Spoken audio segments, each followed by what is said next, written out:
explode. I can't escape it surrounding me.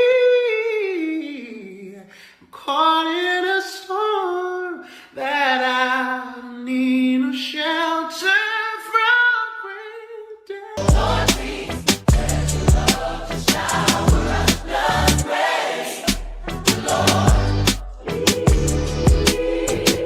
You are now entering the real Spill Wit Mills.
Yo. What's up, everybody? I pray that y'all are having a magnificent, a marvelous, a wonderful, a terrific, a tremendous Monday afternoon. Yo, welcome.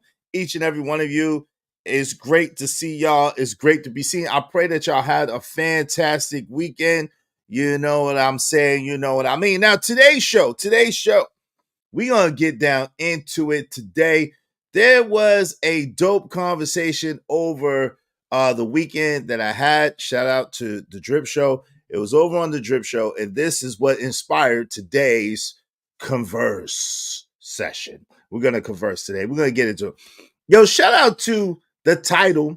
Well, first of all, shout out to each and every one of y'all. I appreciate y'all being here. Y'all could have been anywhere in the world, but y'all chose to be here with me. So, tell a friend to come on in to join us, to let's have this dope discussion. In the meantime, let's talk about the likes. Likes are absolutely free. Likes don't cost you. It costs you absolutely. Do like the homie Trish say and hit the like button. Come on, push a button. You heard her. Likes are free. Push the like button. Push a goddamn button.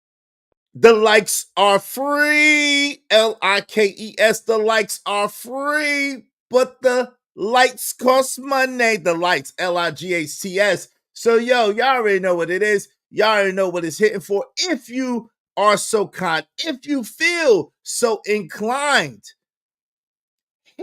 get the memo and hit the Venmo. Y'all already know what it is. Show me the money. No! Spot for a Glock. I took a loss over floss, but still got a knock. Money! Show me the money. Did you get the memo? Hit Izzy Band's Venmo. $ Israel Mills 4183. $ Israel Mills 4183. Let's do good business. Yes, family, let's do the good business together. Hit the Venmo and support the show. Now, you can always support through the super chat. We greatly appreciate that. Now, today's show is Stop Selling Yourself Short. Are you an AmeriCAN'T or an American? Are you an American or an AmeriCAN'T? Which one are you? Which one are you? All right. Now, it's really, really interesting to me. There's a couple of dynamics that's going on in the world today. We either have, and it seems to be a polar opposite world now. It seems as if where we know in reality, most things are in the gray area. Most things are in the middle. We know this. If you live life long enough, you know that most things are not black or white. They're just not. Most things live in that middle area, that gray area, and there's nuance to the things of life. At the same time, in 2024, it seems to be a dichotomy of polarity. You have to be this or you have to be that. There's no nuance, there's no gray area, there's no middle ground. Okay. Which is a very, very weird thing to me. I say this often, I talk about this often, but we're going to get into it, man. We're going to get into it. I'm going to use Cam Newton and Shannon Sharp. Shout out to Cam Newton, shout out to Shannon Sharp, and their situation to understand exactly what's going on. I hope that we get enough support that I can hear from you guys, because I absolutely want to hear what y'all have to think. I'm also going to use the Negro League. Shout out to the Negro League. I'm also going to use the Negro League to illustrate a couple of points. So make sure you tell a friend to come on in, and we're going to chop it up and we're going to get into this. So I intentionally wore this hat. Those of you who know, you know what it is. You know what it's hitting for. You know that this is the Birmingham Black Barons, okay? The Birmingham Black Barons, BBB. It's a Negro League that was basically black baseball. Black baseball was prevalent in this country before the MLB. Oh, you know what I'm saying? Before the MLB, okay? So we're going to talk about that. We're going to talk about the effects that the MLB has had, the effects that integration, aka what I call assimilation, has had, and is it really a good thing? Are you selling out to get the most amount of resources possible? Is that selling out, or are you buying in? We're gonna talk about all of this. We're gonna talk about all of this. Make sure you support this show, okay? Make sure you support this show. Let's do good business. Y'all already know what it is. Dope discussions deserve dope donations, compensation for the conversation. Let's do good business, okay? Either through the Venmo, get the memo, hit the Venmo, or through the super chat, okay? I appreciate them both.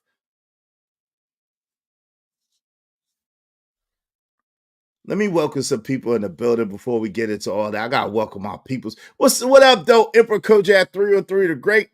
What's going on? Pack 925 in the building. Salute, Raj. Will, let's go. Let's go. Let's go. Let's go. Hey, what's going on with my man? Salute to JD 1975 is in here. Hey, great day, Daniel Berry. Sports highlights. Good afternoon. What's up, Lord ADS? What up? What's going on, family? No Cap 22. What's going on, fam? Hey, peace. Living humbly in the building. Salute, love, classic Creole. Always good to see you. What it is, Money Marco. What it is, man. What's the Drip Show? Hey, that's Drip. Drip is, he does his thing. You know what I'm saying? He's a content creator. The Drip, he goes by the name of Drip, and he had his thing is called the Drip Show. So y'all can check him out. It was a conversation. I went by there. I think it was Saturday, maybe yesterday. I don't remember. These days be going together. It probably was Saturday after my show, I think. I went over there. Hey, what's up, F&M in the building? Good to see you. Salute, love, good to see you. What's up, Gemini? Salute, good. Gemini 605 in the building. Yo. Great day. Jimmy Rucker is in here. Dunk, what up, family? What's the deal? Man, it's so good to see y'all. is I'm gonna email you some info on. Okay. Okay, shout out to you, Classy. I don't know if I'm invited to that, but okay. I don't think I'm invited to that, but I appreciate you. You know what I'm saying? I guess you was telling everybody else, but shout out to that. That was a good way of telling everybody. I don't think I'm invited to that one, but it's cool. It's cool. It's cool.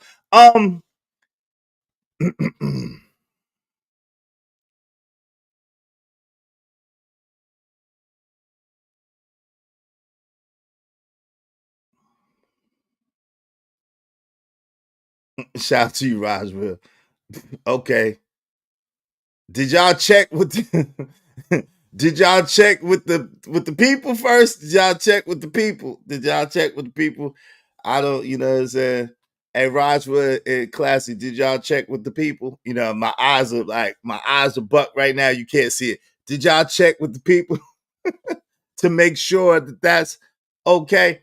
Anywho, I digress. Damn, time's flying by fast too.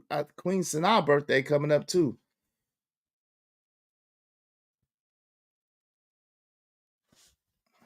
Um, y'all throw me off. Y'all throwing me off. Let me get back on track. All right, so you know what one of the crazy things is? There's so many tropes about us. There's what's up, Malcolm D? What up? What up, Malcolm D? What's good? There's so many tropes about us as people. We can't work together.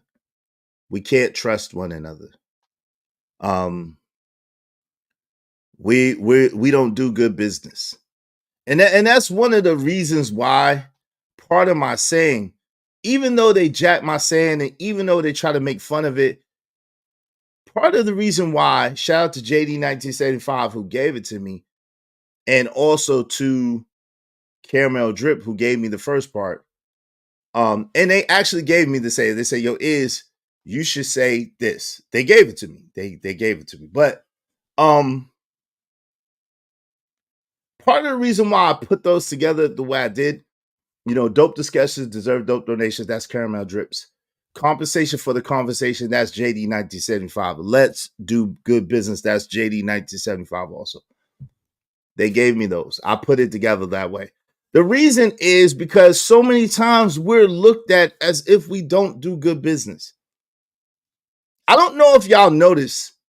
I've been up here a year, March, April, May, June, July, August, September. Well, April, May, June, July, August, September, October. I've been up here a year and 7 months, to be exact. I've been on YouTube, having my own channel. Not since I had been on YouTube, but I've been on YouTube with my own channel since March, the beginning of March of 2023. Okay. Technically, it was my birthday. It was the end of February, but technically the beginning of March. Okay. So if you go April to now, that's 7 months. So I've been on YouTube a year and 7 months so far. Shout out to everybody who's contributed. Shout out to everybody who showed love. Shout out to everybody who's been a part of that journey. I really appreciate y'all. I don't know if you noticed this about me, but I've gone out of my way to make sure if I say something, I do exactly what I say. I go out of my way to make sure if I said it, I did it. If I did it, I said it. And to be as consistent as possible and to be as thorough as possible. I don't know if y'all noticed that. If I say something that's misspoken, I do my best to go immediately and try to correct it. Say, yo, I was mistaken. It's like this, and this. The reason being is because I understand that me as a melanated person, me as part of the GPS people, me as part of the people of the sun, we have a reputation that precedes us. We have a reputation that precedes us, a reputation that makes it seem as if we're lazy, a reputation that makes it seem as if we're no good, as if we're shifty and shiftless, as if we have nothing really to offer, as if we don't do good business. And it's very, very important to me to break those stereotypes and to break those tropes.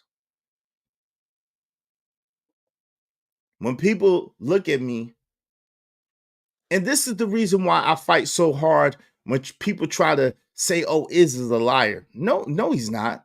No, I'm not. And my homie told you multiple times, I'm not known as a person that lies.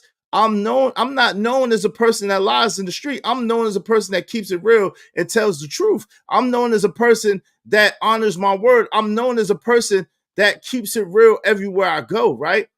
That's my say. I keep it real everywhere I go. My homie done told y'all multiple times. Is one thing about him, he doesn't lie. Exactly. He's not a liar. You know what I'm saying? Like, it's niggas out here that love to tell tall tales and all that type of goofy shit. He doesn't lie. You feel what I'm saying? If he doesn't want you to know something, he just ain't gonna say it.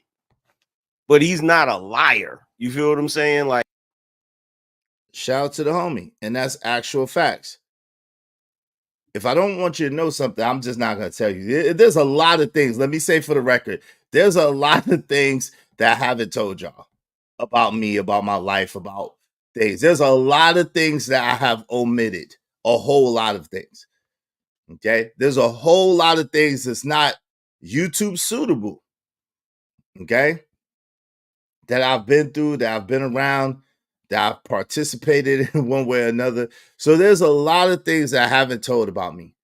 But anything that I did tell you about me is absolutely the truth. Anything that I said that I didn't participate in is absolutely the truth as well. Okay? If I said it, I meant it. My word is my bond, and my bond is my life. That's how we grew up. If you didn't have your word, you didn't have anything. Scarface told you that. All I have in this world is my word and my boss. And I don't break them for nobody. All you have in this world as a man is your word. Is your word. If people can't count on you for your word, what good are you? That's how I look at it, especially as men. That's why a lot of times when people make promises to me on this app, I say, yo, don't say that. Don't just do it. Just do it. Don't say what you're gonna do, just do it. Because in my experience, the people that talk about it usually are not about it. The people that talk about it and give a lot of lip service, I'm gonna do this, I'm gonna do that, usually they don't do nothing. Okay. And so I try not to engage in those type of conversations or those type of things, right?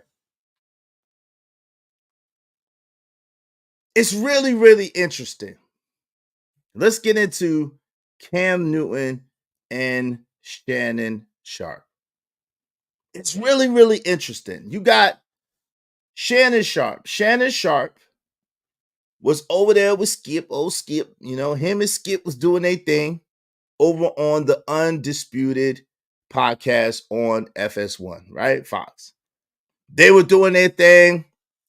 Ratings were high. They were competing with First Take and all of this and all that, right? Good balance or whatever. Then you had old Skip that decided to try to disparage and defame, I guess, the character of Shannon Sharpe as a football player, which he's had one of the better careers in the NFL, right? He's had one of the better careers in the NFL, at least 2 Super Bowls, at least 1 MVP, definitely years of being the top tight end in the game, just a decorated player on the field.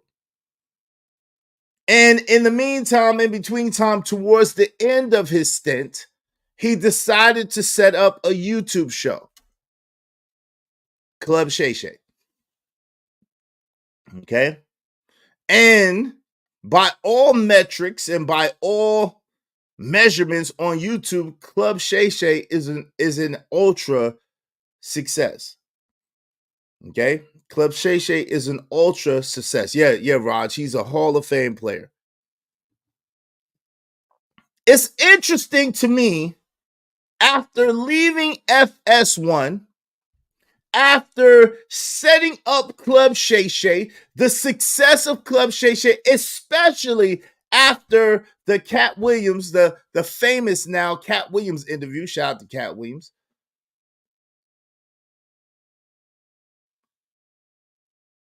that he would go and he would sign a contract to be on First Take.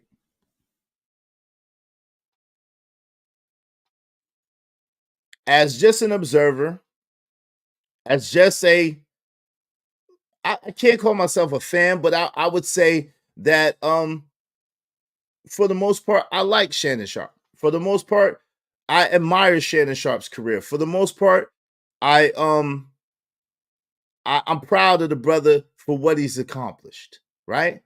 I can't take nothing away from that brother for what he's done. And he's done, like, I'm the type of person that I can celebrate people's success and celebrate what people do and not have to agree with everything that they say and everything that they do. Let me welcome some more people in the building. Shout out to KO Black. Salute, man. Good to see you. My man Cajun Darkfire is in the building. What's up? What's up, Cajun? What's going on, brother? How you doing? Welcome. Pack 925 is in the building. What's up? There have been some of personal experience with our con. Yeah, there have been. And we're gonna get into all of that in a minute.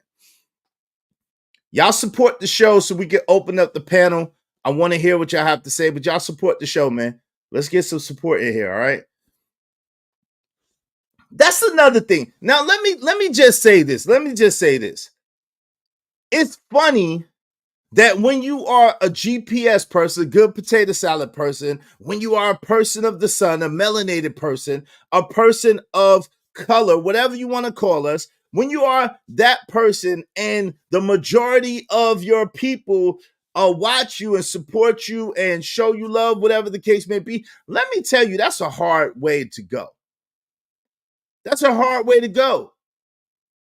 Because for whatever reason, our people believe that we're supposed to do things for the free ski. Our people believe that they don't care about your expenses. They don't care about your effort. They don't care about your whatever you put in it to give them the best quality product. They could care less. But as soon as you sign up for something else, let's talk about a Coach Prime, right? For example, as soon as you sign up for something else, then they're ready to decapitate you. Then they're ready to put you up on the cross. Then they're ready to hurl all types of insults, and they want to be mad at you, and sometimes they want to damn take your life. But when you were working with them and you were giving all that you have, and you were amongst the people, championing the people, speaking for the people, and representing the people well, it's no benefit in it. It's no benefit in it. People still trying to tell you what to do, how to do it, critiquing your every move. They don't. And then these are the same people who show you no love and no support. There is no way that any business can operate without resources. There's no way that any company could go in business and continue to operate, especially continue to operate at a quality pace without any type of support or any type of.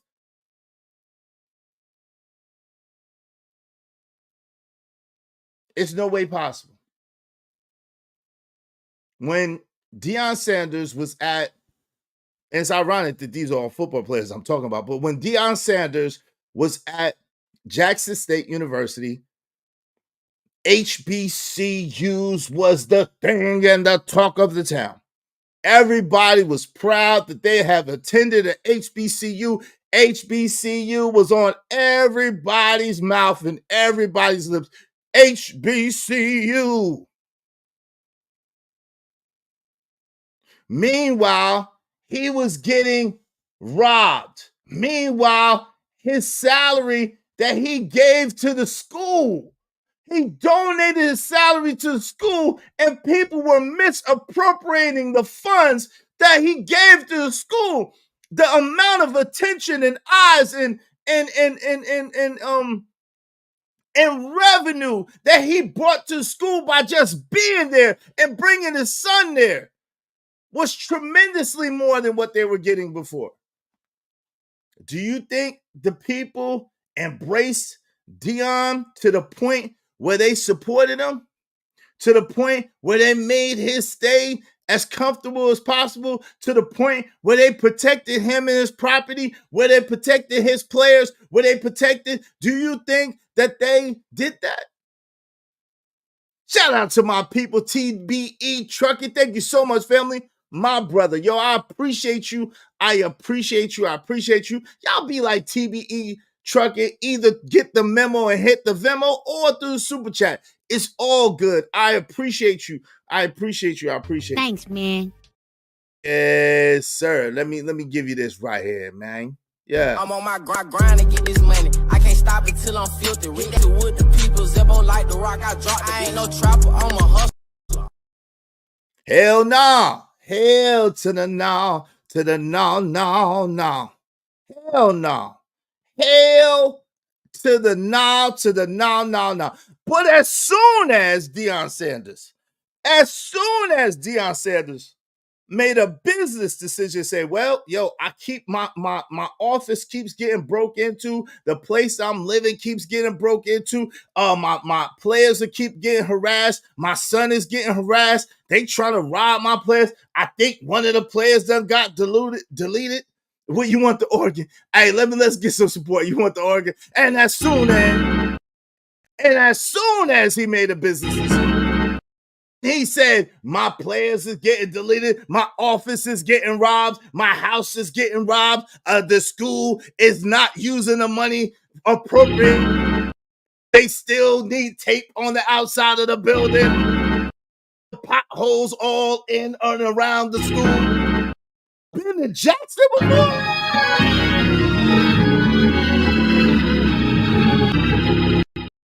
The water, the streets is, the people is trending. But as soon as he said he was going to Colorado State,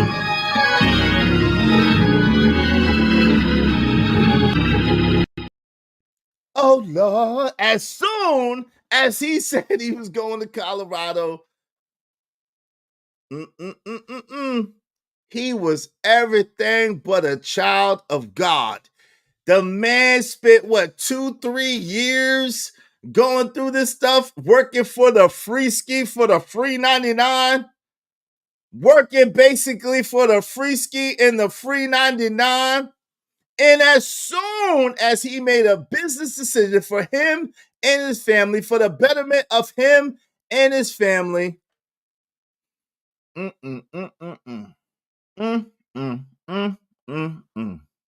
he was everything but a child of God. Still to this day. There's a lot of people rooting for him, but there's a lot of people rooting against him.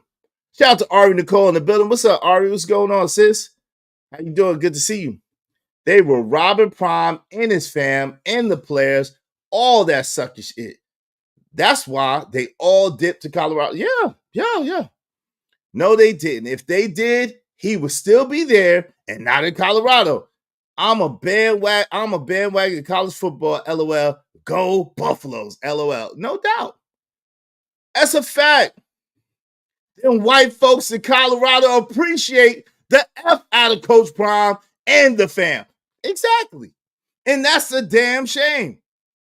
Yo, y'all got people like me who love the people, who care about the people, who pour back into the people, who got evidence of pouring back into people, giving back, whatever the case may be.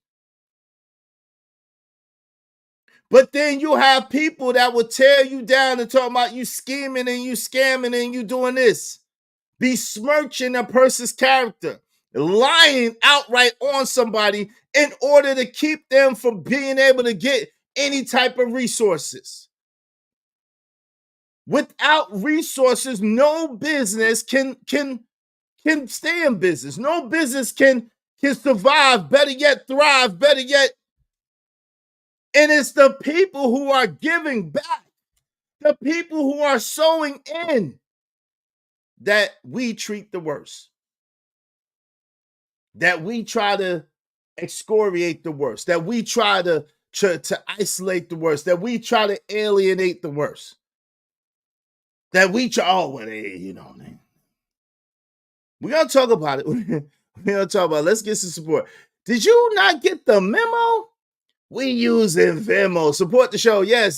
Support the show. Show some love. Show some love. Yeah, TBE Trucking. Prime and the players were out there picking up trash and shit. Wasn't even their job to do that. He was doing a lot, man. Black folks had some nerve getting mad at Coach Prime for going to Colorado. Yes, they did. KO Black. Negroes going to Negro, though. But this is the thing. But then if Negroes is going to Negro, right? If Negroes is going to Negro, then Negroes can't complain about shit. See, we make it seem as if, shout out to Vic. Vic is my guy. Let me just say this. I call it like I see it. And I got genuine love for Vic the Heart. Vic send me clips. Vic show me love. Even sometimes when I'm asleep and I ask him not to, Vic show me a lot of love. I don't got nothing but love for Vic. I just call everything like I see it, whether I'm cool with you or whether I'm not cool with you. And it ain't nothing personal. But all this, I come from the Jim Crow South. And the white man ain't gonna let you do nothing. He gonna hold you. Yo, nigga, stop. Get the hell away from me. Yo, get the hell away from me.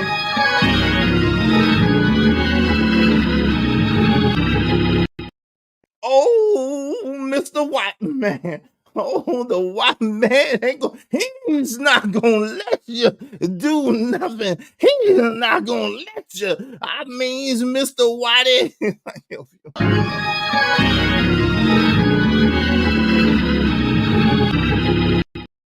If you don't get your ass on somewhere, nobody want to hear that shit. We don't want to hear that weak shit no more. Yo, if it's to be, it's up to me. The best help is at the end of your own two risks. Like at the end of the day, you can do whatever the mind of a man can conceive and believe he can achieve if he has the feelingness nature of it. All of this, woe is me, and the white man is keeping us from supporting each other and doing. Well, guess what? If you had any kind of backbone instead of a wishbone, if you had any kind of resiliency, if you had any type of camaraderie, if you believed in each other enough, if you worked with each other enough, if you understood the power of the collective enough, then there's nothing that they would be able to do about it. See, you had one thing right, Vic. The one thing that you had right is, yes, they should be getting together and starting their own league. Now, let's be honest. It's going to be some pushback. It may be some lives lost. It may be some pain and hardship, but that's the problem. We got to the point where we don't want to go through no more pain and hardship. We don't want to sacrifice anything else no more. Y'all ain't ready. We don't want to go through anything. Expect everything to be handed to us. Think that, it should not be hard. It should not have any pain. I don't want to face any pain.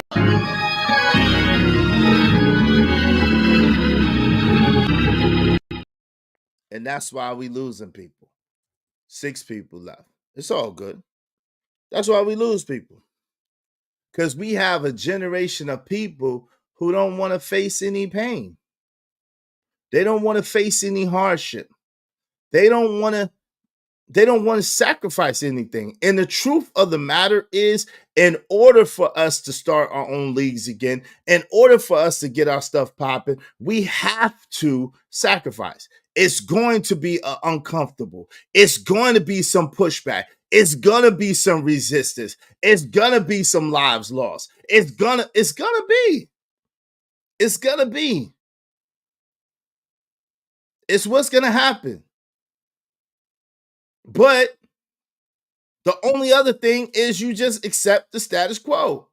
But the problem is, too, when we get our own, are we going to do right by it? Now, one thing about this white man, he understands how to sell some shit, right? Hacky sacky, white boy throwing a cornhole and all types of other stuff becomes a god doggone sport out of nowhere. Ninjas throwing damn sacks in a damn hole. It's a sport on ESPN. Cornhole, hacky sacky, shuffle. What's the thing? What's that thing with the curlunking or whatever the hell that is? On it where you push the that thing on the ice and you shave the ice. They make a sport out of anything. Bowling, the sport. They get paid. But when he does it, he makes it curling. Yeah, that's it, curling. When he does it, he makes it daggone appealing. He makes it grandiose. Like, yo, you can't have a damn basketball league in the gym. Y'all been in the gym. Yo, all my brothers that played ball before, y'all ever been to the gym in the hood where there ain't no damn AC in the gym and they got the doors open and they got that big ass fan in front of the door and that shit ain't helping because there's 1,000 niggas in the gym and you trying to ball and you sweating and God dog. Come on, man. Pick a ball.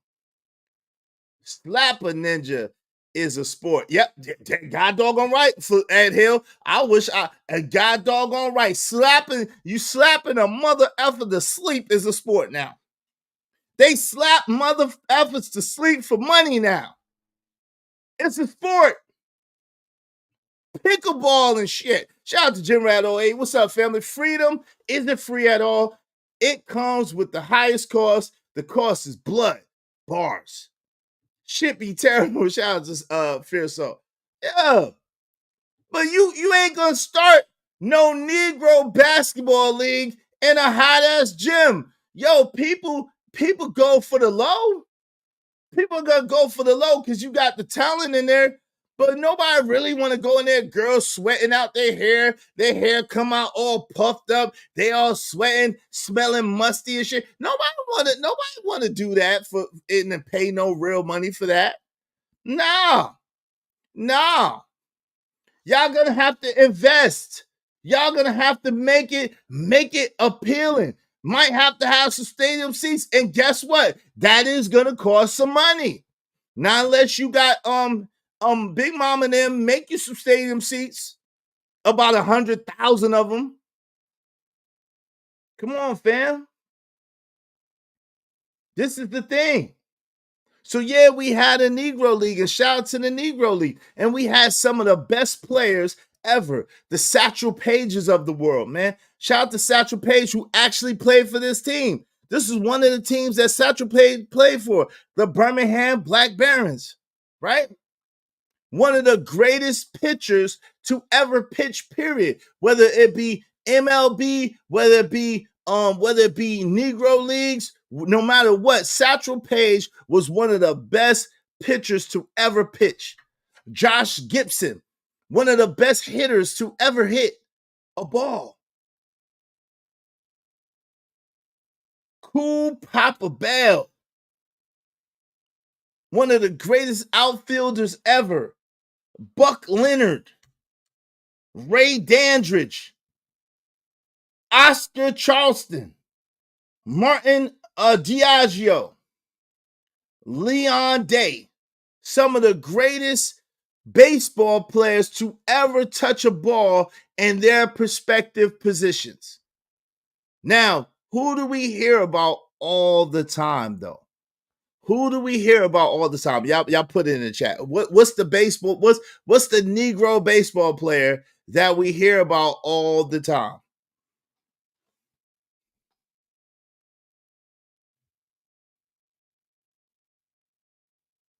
That's it. That's the one. That's that one. That's that one right there. That's the one.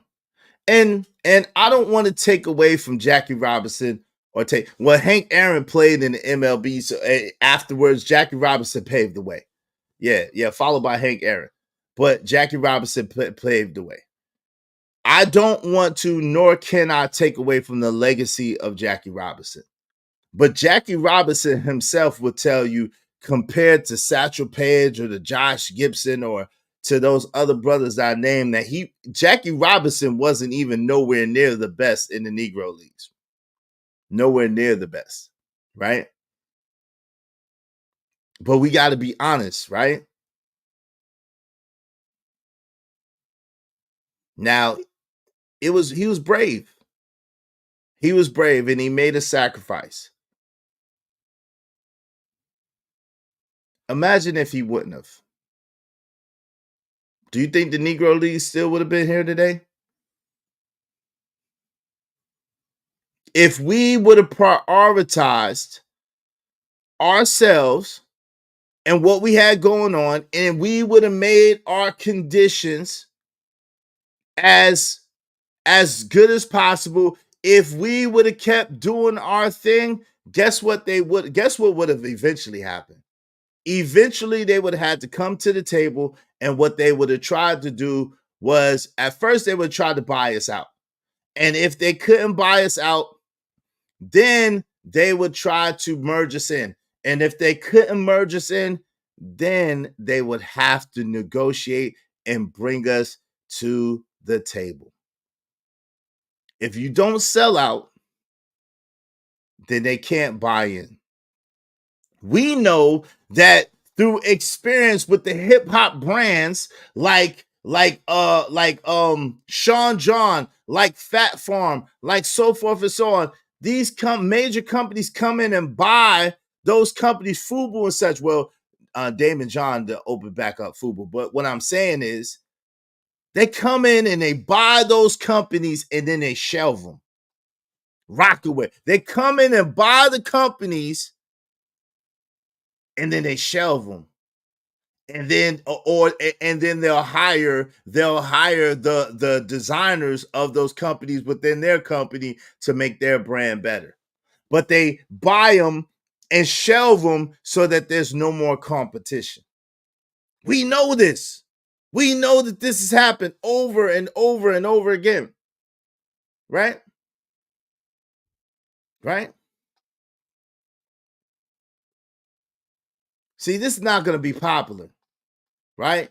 Y'all support the show. Those of you who understand where I'm going and want to hear the rest, y'all support the show, support the stream, because this is not going to be popular.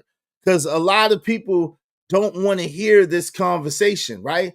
They say that we don't do this and we don't do that. We can, but they don't want to hear that it's going to be some sacrifice. They don't want to hear that it's going to be some hard work. They don't want to hear. They don't want to hear.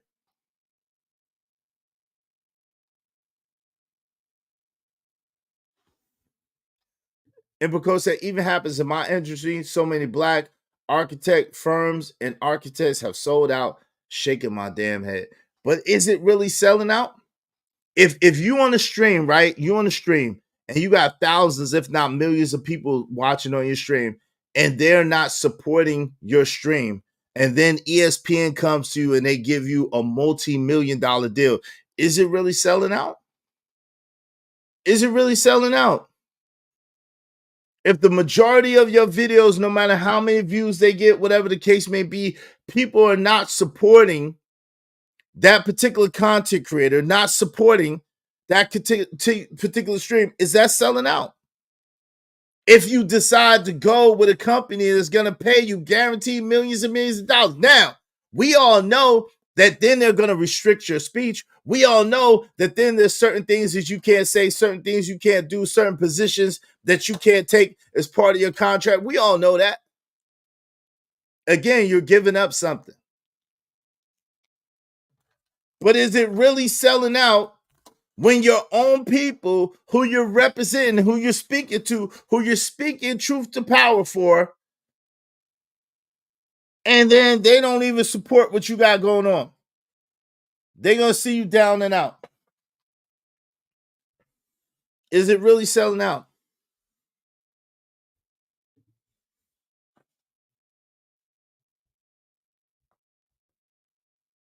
Y'all, we've been up here almost an hour. We just got one contributor. Come on, family. Come on, family. Y'all support the show, support the stream. You know what I mean? Let's do good business, family. What is happening?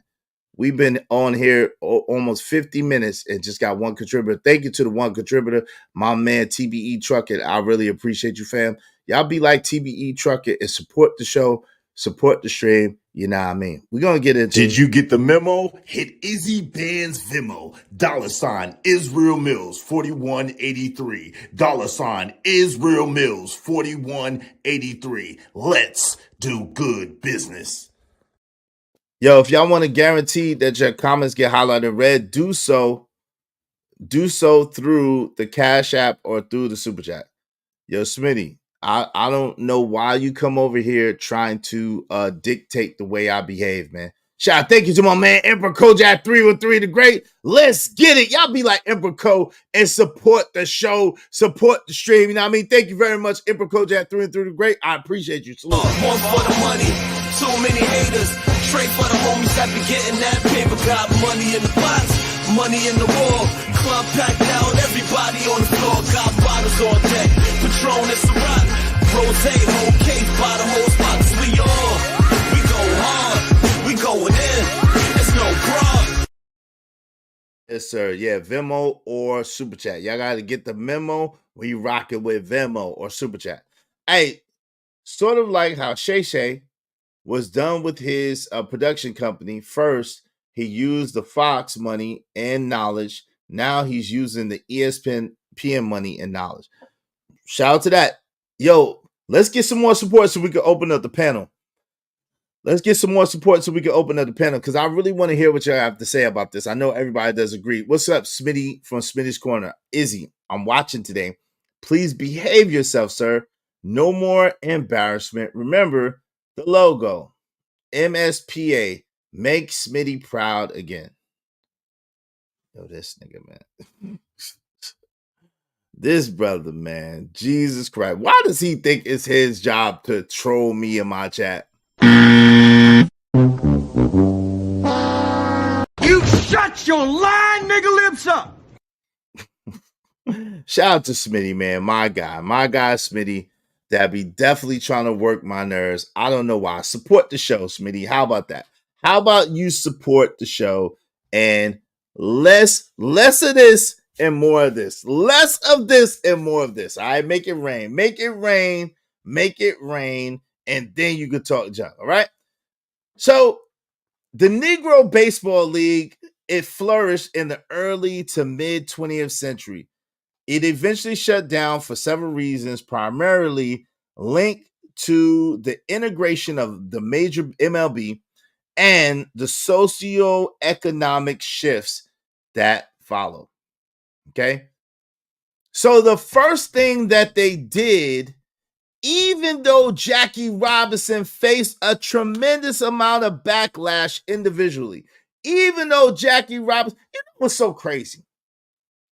In the NBA, well, it wasn't the NBA, but the ABA at first, the American Basketball Association, and the MLB, the Major League Baseball Association, right? And in the NFL, a little less than, they mistreated the brothers in the NFL, but the they weren't gonna have no NFL without brothers. Let's just be honest. They were not gonna have no NFL without brothers. Okay.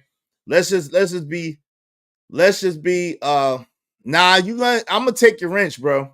I'm gonna take your wrench and I'm gonna feed you to the wolves.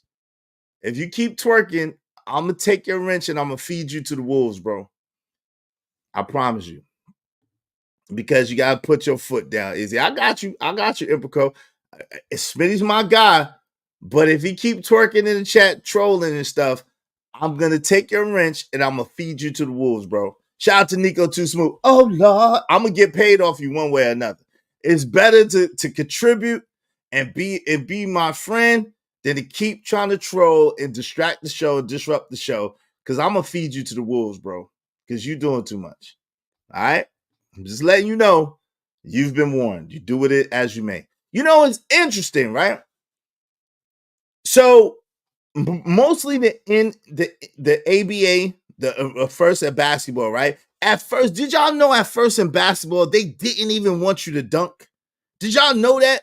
There was a time in basketball, they didn't even want you to dunk, right? And of course, that was because, you know, the counterparts, the white boy counterparts couldn't do what the brothers could do. So they banned dunking. Even if you go to a lot of YMCAs around the country, they have the signs no dunking still to this day, right? So that was one. Number two, in the baseball league, the Major League Baseball League, man, yo, y'all would not believe the Negro leagues was like phenomenally better. The brothers in the Negro leagues was phenomenally better, right? Phenomenally better.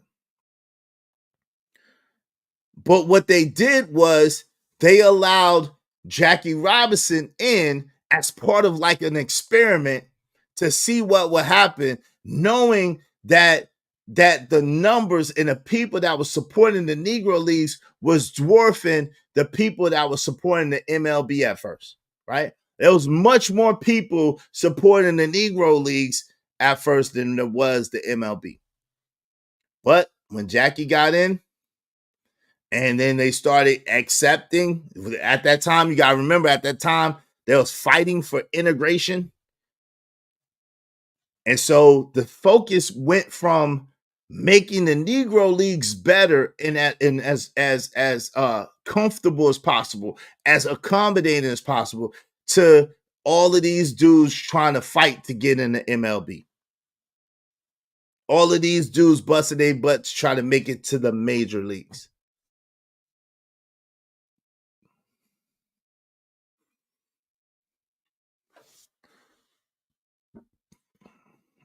Shout out to Nico Too Smooth. He said, crackers, I mean, white people couldn't dunk. Yeah, not at that time.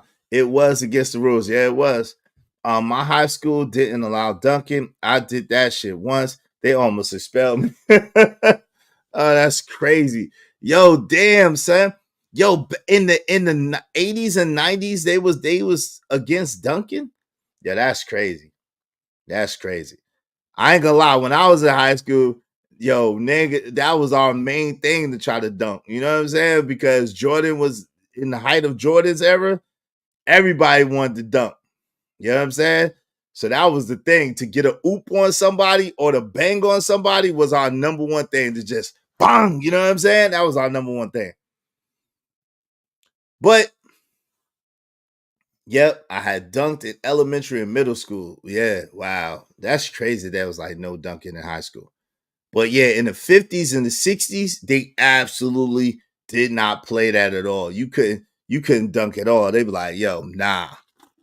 If you dunk, they would put you out the gym. They would put you out the game. What's the big deal about not dunking? Because again, the white boys couldn't dunk like that. At that time, the white boys couldn't dunk like that.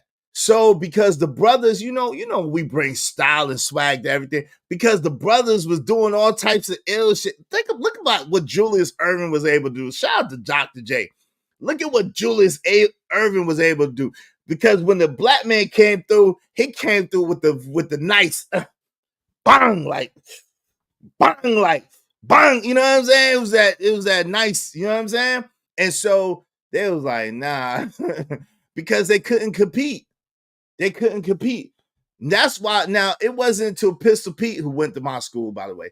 It wasn't until Pistol Pete came out and he had the real nice dribbles in the ill jump shot. You know what I'm saying?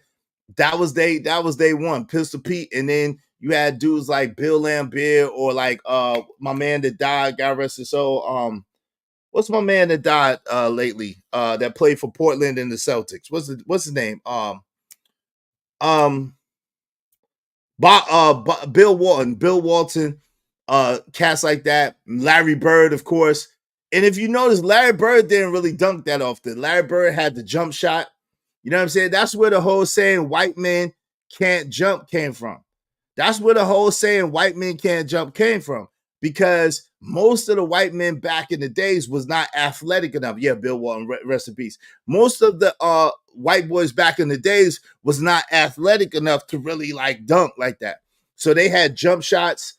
You know what I'm saying? They had the fundamentals. They was able to go through screen and rolls and stuff like that. So, but this is the thing. Integration played a major role. Played a major role in the demise of the National Negro League. Okay. In 1947, when Jackie Robinson broke the quote-unquote color barrier by signing with the Brooklyn Dodgers, his success in the subsequent integration of other talented black players in the MLB demolished the appeal and talent pool of the Negro Leagues. It wasn't really that the talent went down. It was that all the talent was trying to go to the MLB. They looked at the Major League Baseball as the place to go to. A lot there. Shout out to Tom Chambers was dunking. And so but that's like in the 80s and 90s. I'm talking about in the 50s and 60s. But yeah, of course. We had some boys that had hops after a while. Shit, the dude out of Canada, Kilpatrick, he's my height. That dude can go. Daggone Mac McClung. Mac McClung could go. There's some white boys now that could go. But I'm talking about back in the days. I'm talking about like 50s and 60s, not even the 80s and 90s. But in the 50s and 60s, when basketball was first, like the ABA before it became the NBA, and they was doing, think about it. The NBA has only been around 75 years.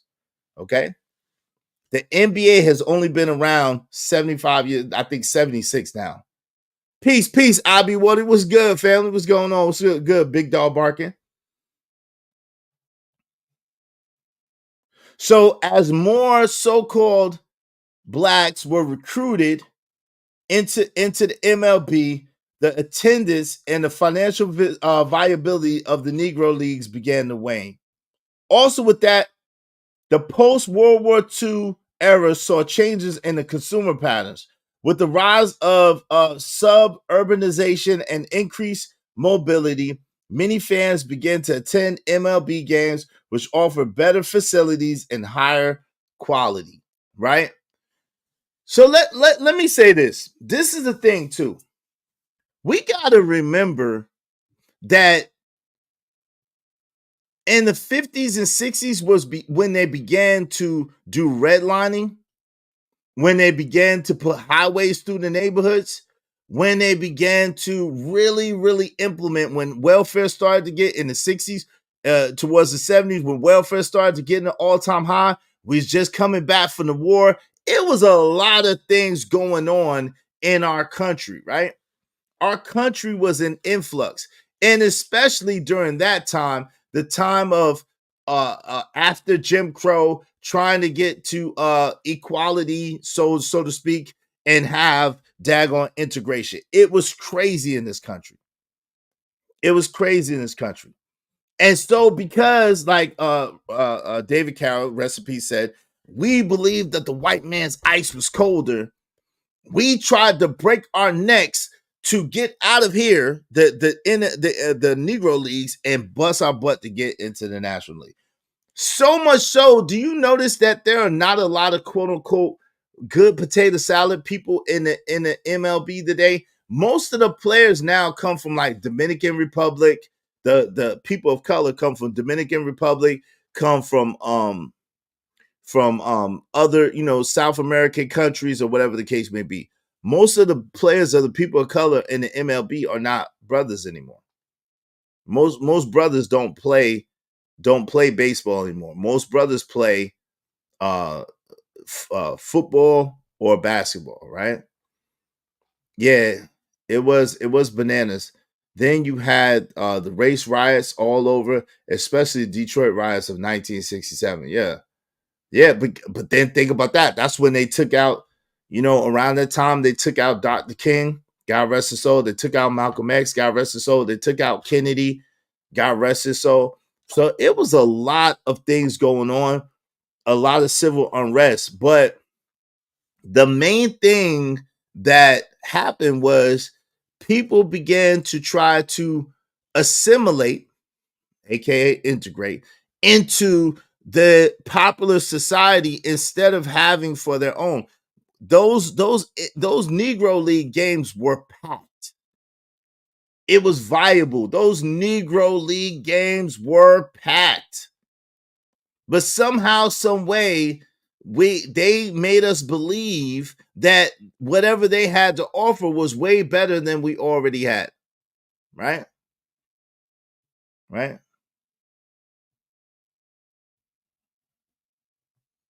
So the civil rights movement was gaining momentum, pushing for greater equality and access in various sectors, including sports. As so-called blacks sought more opportunities within the mainstream society, the necessity for separate leagues diminished. The push for integration in all aspects of life, including sports, led many players and fans to favor the larger integrated leagues. Now, what should have happened, like I said, was they should have held out.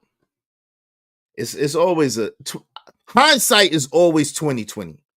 They should have held out, and they should have kept all the Negro players from playing in the MLB. They should have had a union. They should have been solid and solidified and say, no, we're not playing in the NLB until y'all allow us to come to the table. This team should have been able to come to the table. The Kansas City team should have been able to come to the table. The owners of those teams should have had a majority ownership and stake in the MLB when it came through. That's how it should have came through. But because we allow symbolism over what actual tangible things, we let one or two people will come in and then we'll be okay. One or two people will come in and then we'll be okay. Instead of saying, nope, if you don't accept this team to be able to come to the table, then nah, and have ownership at the table, that's not integration. To allow one or two or three players in is not integration. They had a whole Negro baseball league. They had the Brooklyn Dodgers, for God's sake. The Brooklyn Dodgers. But of course, it became the Los Angeles Dodgers, and it got taken over. Right? They had the Kansas City Monarchs. Right?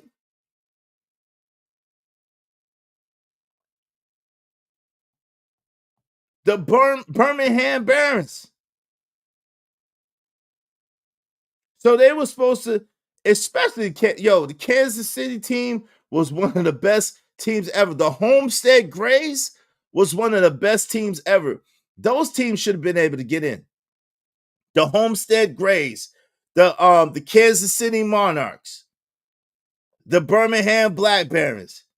Those teams should have been able to get in.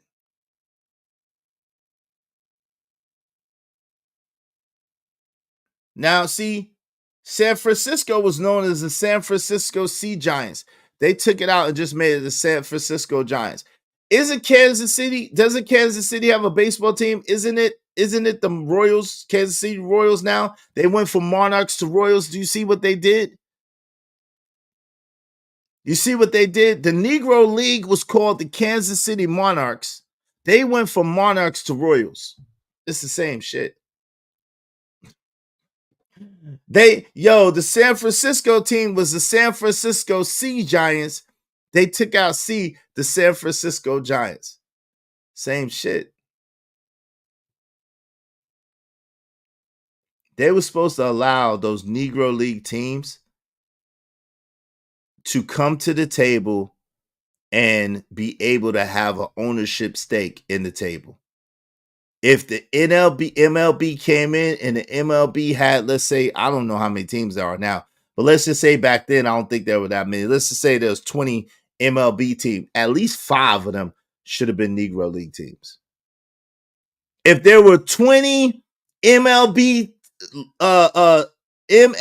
teams, at least 5 of them should have been Negro League teams. Now, that is the Negro League's fault. Let me be honest with you. That is the Negro League's fault. And that is players like Jackie Robinson and all them other brothers' fault too. They should have stuck together and they should have had a conglomeration, especially then, and they should say, hey, listen, we bring in these type of numbers. These people want to see, we bring in these type of numbers. This is what we're saying. Okay, you want us to play in your league to make your league better? Cool. We need our own teams. We'll have so many, y'all have to have so many so-called black people on your team. We have to have so many so-called white people on our team. But it's our team. And with the same profit sharing that you do with the other owners, you do with us. That's the way it should have been. But that was our fault for not demanding that. Raj will say, yeah, that's a fact. Absolutely. They still have the Negro League Hall of Fame there. Yeah. But, bro, that's the thing. Fam, F the accolades. Yo, I don't know if y'all understand. That's why fam, thank you for 3,000 subs. I don't care about no accolades, bro. I want to get paid. I want to get paid for my intellectual property, for my effort, and for what I bring to the table. I want to get paid. And really, the truth is, without you guys, there is no me. We got to work together. If y'all enjoy me, if y'all enjoy what I bring to the table, we got to support each other. That's the only way that this thing gets done. We got to watch each other, support each other, even if it's $5 a piece. $5 a piece a day ain't going to kill y'all. But if we all put it together collectively in a pot, it can make good for each and every one of us. If we do that to the people that we like and we enjoy and that we want to see succeed, we can make sure all of us are good without hurting. But we don't have that collective mindset and that collective mentality, which makes us be able to say the things that we need to say and bring across the messages that we need to bring across and help bring each other up. Like they say, a rising tide raises all boats. Thank you, Mayo, for bringing that back to my remembrance. A rising tide raises all boats. But now we think so much about competition. We don't trust each other. We're thinking too much about competition. We're thinking too much about competing with each other. We're thinking too much about, hey, well, if he have, then I ain't gonna have. Nah. Throughout history, the potential for humans to work together for a common good has been hindered by a pervasive lack of trust. A pervasive lack of trust. The mistrust stems from various sources: social conditioning, past betrayals, and systematic inequalities that foster competition over collaboration. We're going to have to learn how to collaborate. When individuals prioritize self-interest or harbor skepticism over others' motives, collective progress becomes stifled, leading to a society that struggles to create better conditions for all. If we don't learn how to work together in a collaborative effort, if we don't learn how to group up together and build each other up, we'll be destroyed. Like Mayo said the other day, shout out to Mayo, he realized that one person you can't fight an army by yourself. You can't fight a group by yourself. This is a team sport, man.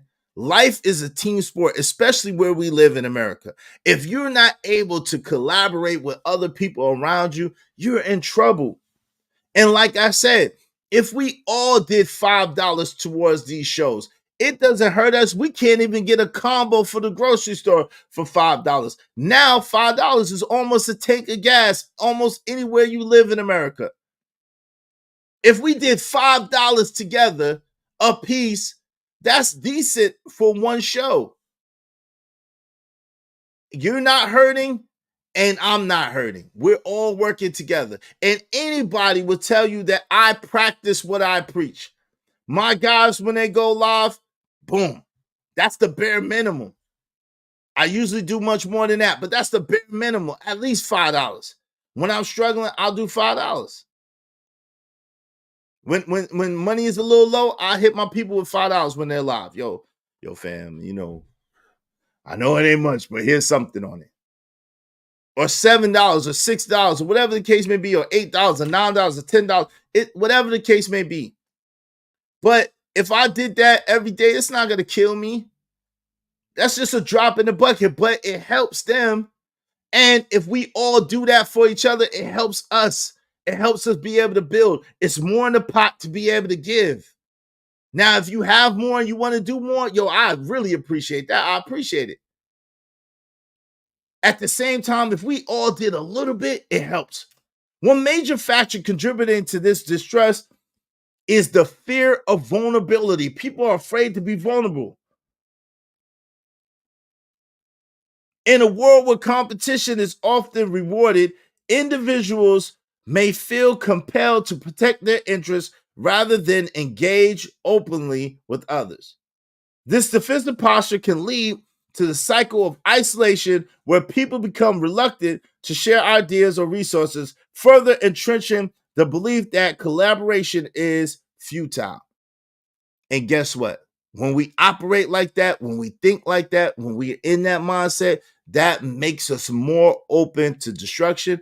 That makes us more open to devastation. That makes us more open to being deleted. That's a fact.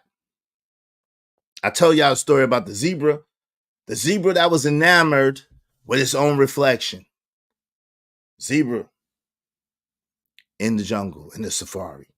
All the zebras running around and galloping. And this zebra goes and looks in the water and gets, ooh, look at that. That is nice. So it's enamored with its reflection.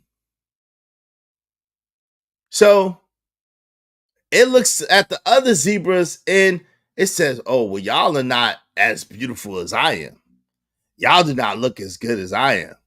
And it wants to go and stare in the water all day long. The zebras are like, come on, man, come on. You gotta get away from the water. Come on. You drank, you good, come on. And they're like, and this zebra's like, y'all are not as good as me. Y'all are not as good as me because y'all don't look as good as me.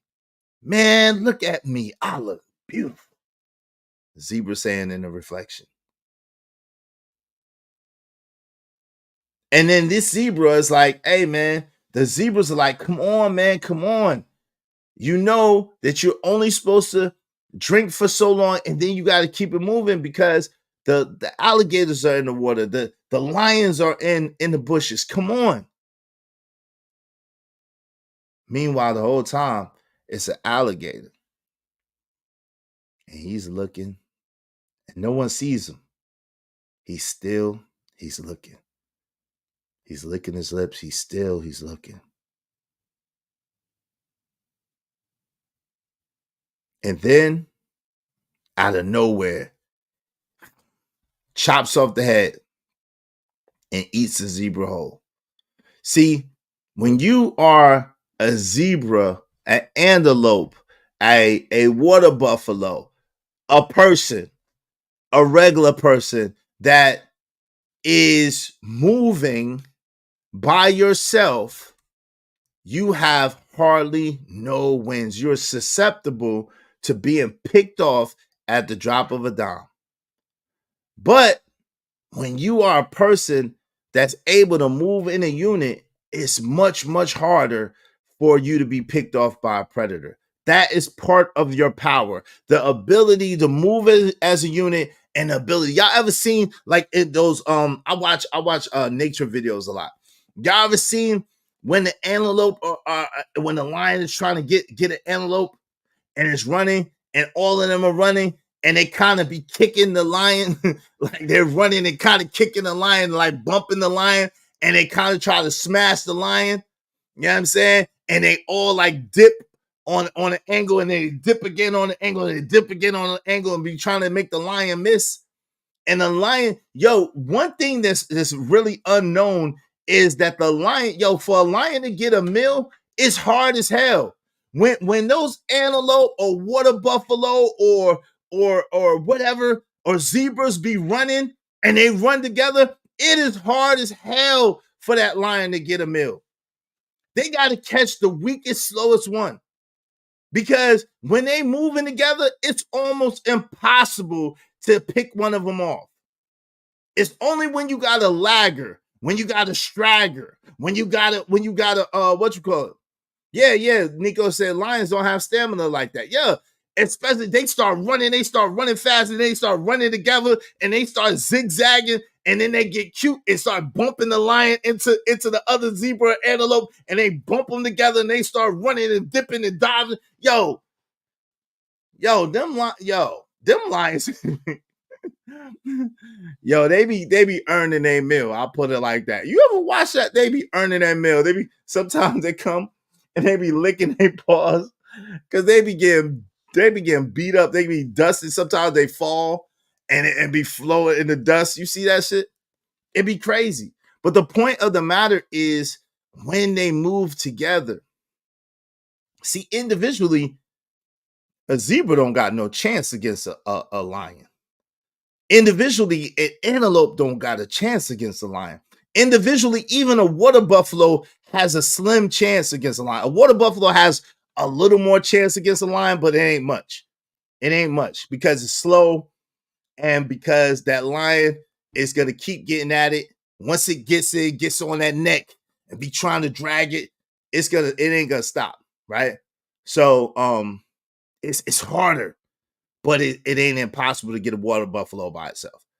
But antelope and a zebra by itself don't have a chance. They don't stand a chance against a leopard, against a lion, even kind of against an alligator. They don't stand a chance. But together, it is hard than a mug to get that. It's hard than a mug to get it. You know what I'm saying? Shout out to my people, Sovereign, Teddy P, the ruler in the building. I got that email. I'm going to have that put up tomorrow. I appreciate you. I guess me and that zebra have a lot in common. I hope not, fam. I hope not. I hope you're not sitting there looking at yourself, a reflection and ostracizing yourself and alienating yourself. I hope you're not doing that.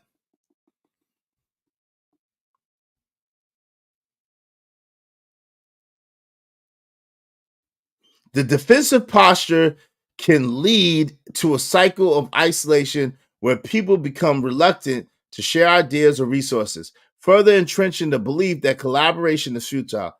Also, systematic issues such as social, economic disparities, and cultural division can exacerbate their feelings, as people may perceive others as threats rather than partners in progress.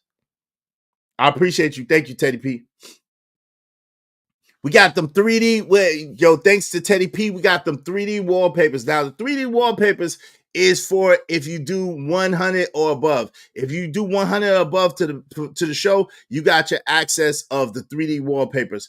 50 and above, you have the access to the 50 wallpapers that we already have on deck. Okay, so besides being highlighted, besides getting your own theme song for being a sponsor of the show, if you want to be sponsor of the show, it is only.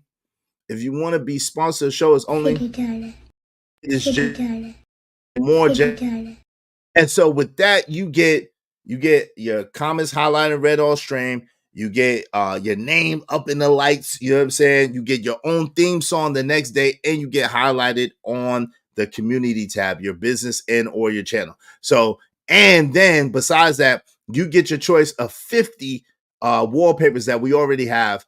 Your choice of the 50 we already have. Now, if you do 100 or above, we might throw in the 3D wallpapers, which are dope. So shout out to my man Teddy P in the building. Raj Will said, when I was a kid, I wanted to be a part of the Water Buffalo Lodge. Yo, for the Flintstones? Are you talking about for the Flintstones, son? You know that's imaginary shit, right? You know the Flintstones. You was trying to be at the Flintstones Water Buffalo Lodge? That's crazy. Yo, let's get at least 5 more contributors, y'all. Let's get at least 5 more contributors. If you want your comments highlighted red or whatever the case may be, let's get 5 more contributors to the super chat or to the Venmo, and we will open up the panel because I want to hear what y'all have to say. I really want to hear what y'all have to say on this. We're gonna get in it. He said, "Oh, the Flintstones. That's hilarious. That's hilarious."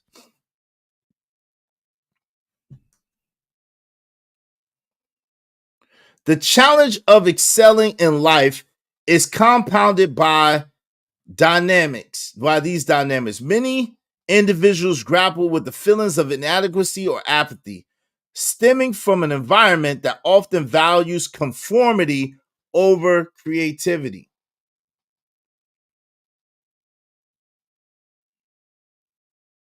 The fear of failure, paired with a lack of role models who exemplify collaborative success, can discourage people from striving to achieve their full potential. I think that's part of what the problem is in our communities, right? In our communities, we'll highlight a Jay-Z, but we don't realize that Jay-Z had a Tata, Jay-Z had a Memphis Bleak, Jay-Z had a Emery, Jay-Z had a Kareem Biggs, Jay-Z had a Dame Dash, Jay-Z had a collaboration with Diddy, whatever the case may be. There was a lot of people, good, bad, or ugly, y'all. We're not talking about that. But good, bad, or ugly, we'll look at one person and we'll see that one person that's a figurehead or the person that they put out there, and we don't realize that usually it's a team of people that collaborate with that person, and that person is just the person that's out in front, right? Right? We'll think about a DMX, but we'll forget about the Rough Riders, right? We'll forget about the fact that DMX, Ja Rule, and Jay-Z was a group at one time. We'll forget about the fact of Def Jam and the machine that Def Jam was. But we'll look at DMX and he had talent, yeah. But we don't understand that, we're seeing DMX, but because we see him DMX, that means that there was hundreds, if not thousands of people pushing DMX to the forefront. Nobody does it alone. No man is an island is the saying that they used to say, right? We have to learn that life in America is a team sport. In order to get on in this world, you got to be able to collaborate and work with other people. You have to. It's not a solo thing. There's no such thing as self-made all by yourself. There's no such thing. Because if people don't contribute, you ain't earning no money. If people don't contribute, you're not earning no money. If some of the ideas and some of the things that you see is from collaborative efforts with other people, right? And I try to give everybody credit that works with me. I learned so much from all of y'all, right? It's not just me. If I was to blow up tomorrow, I can't say that, I made myself. No, I didn't. What you would see is an amalgamation of a lot of different people. It's an amalgamation of a lot of different ideas, a lot of different thoughts, people in my corner, people that have my back, people that don't even want no credit, people that's giving me emails, sending me emails with ideas, people that's sending me this, people that's working on different things for me behind the scenes. And then you see it in front of the scenes and you think that it's that person. Nah, it's not that person. People be having help. People having, like Anton tell you, I got a team. Other people tell you, I got a team. You have to have a team. You have to have a team. You can't come out here with this John Wayne attitude, this John Wayne spirit. You think that you the lone gunslinger and you're going to do it all yourself. Nah, it don't work like that. That's not how it works. Team means together each accomplish more. You got to have a team.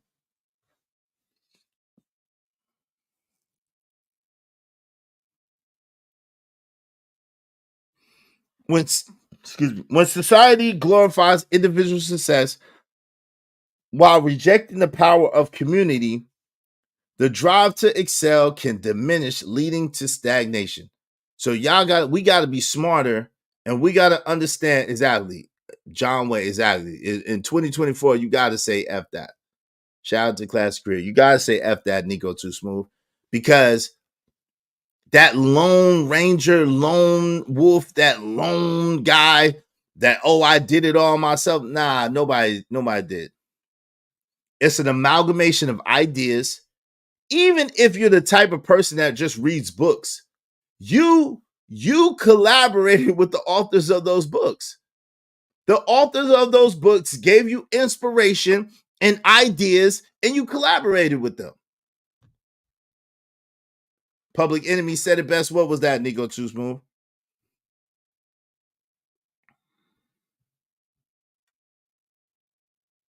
Yo, so to inspire meaningful change, we must cultivate an environment that emphasizes trust and collaboration.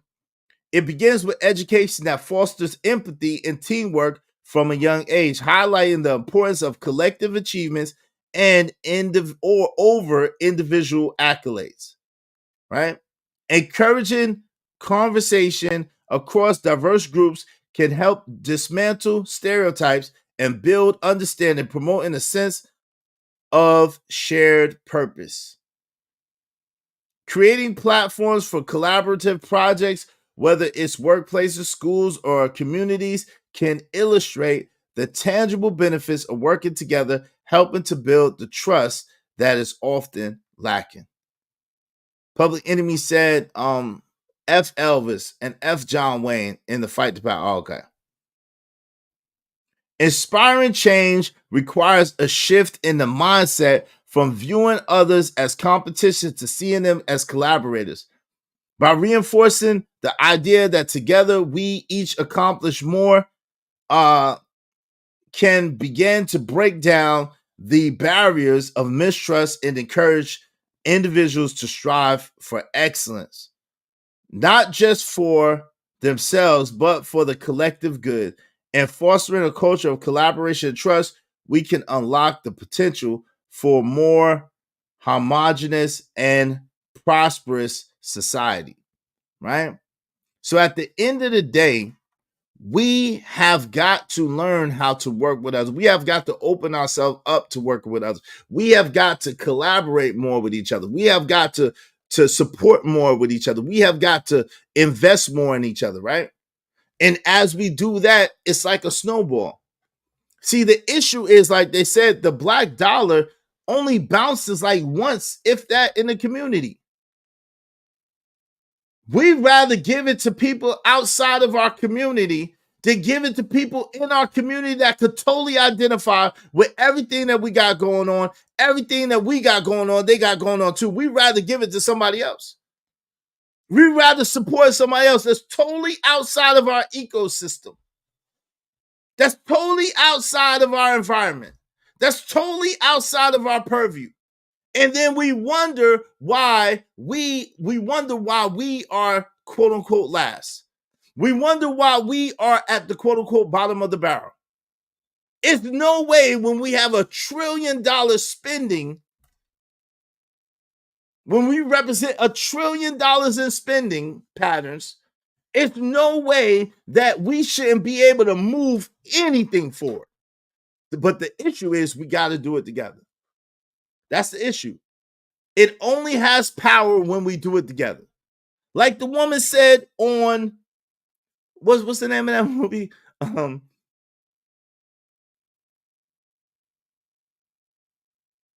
What's the name of that movie, y'all? With Vivica Fox, Vanessa Williams, both Vanessa Williams, Mekhi Phifer, Nia Long. What's the name of that movie? With the mama, Soul Food. That's it, Soul Food. Like the woman said on Soul Food, right?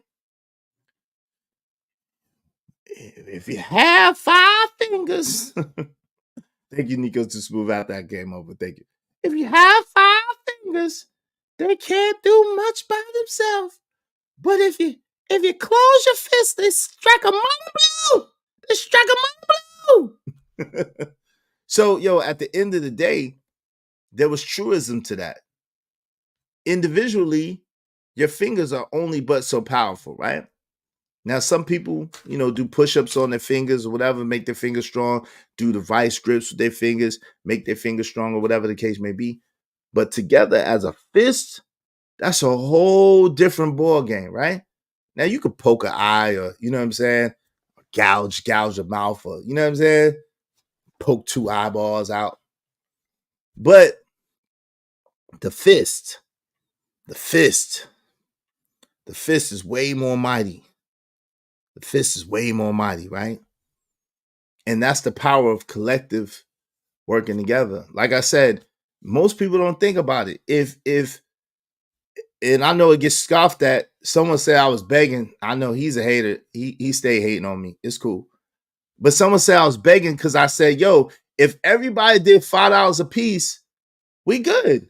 It don't cost y'all too much, and it don't hurt me.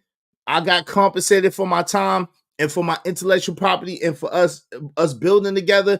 Y'all got compensated for what you got from it. It didn't take too much out of your pocket. Y'all show love, and we all working together. We all working together. Keep your strong fingers away. You know what I'm saying? Tiger claw, you know what I mean? Boop. Yo, pokey, yo. I've broken bones with just a thumb, but you're right. Shout out to damn Steven Seagal Pack 925. Shout out to old Steven Seagal Pack 925 in this motherfucker. Yeah.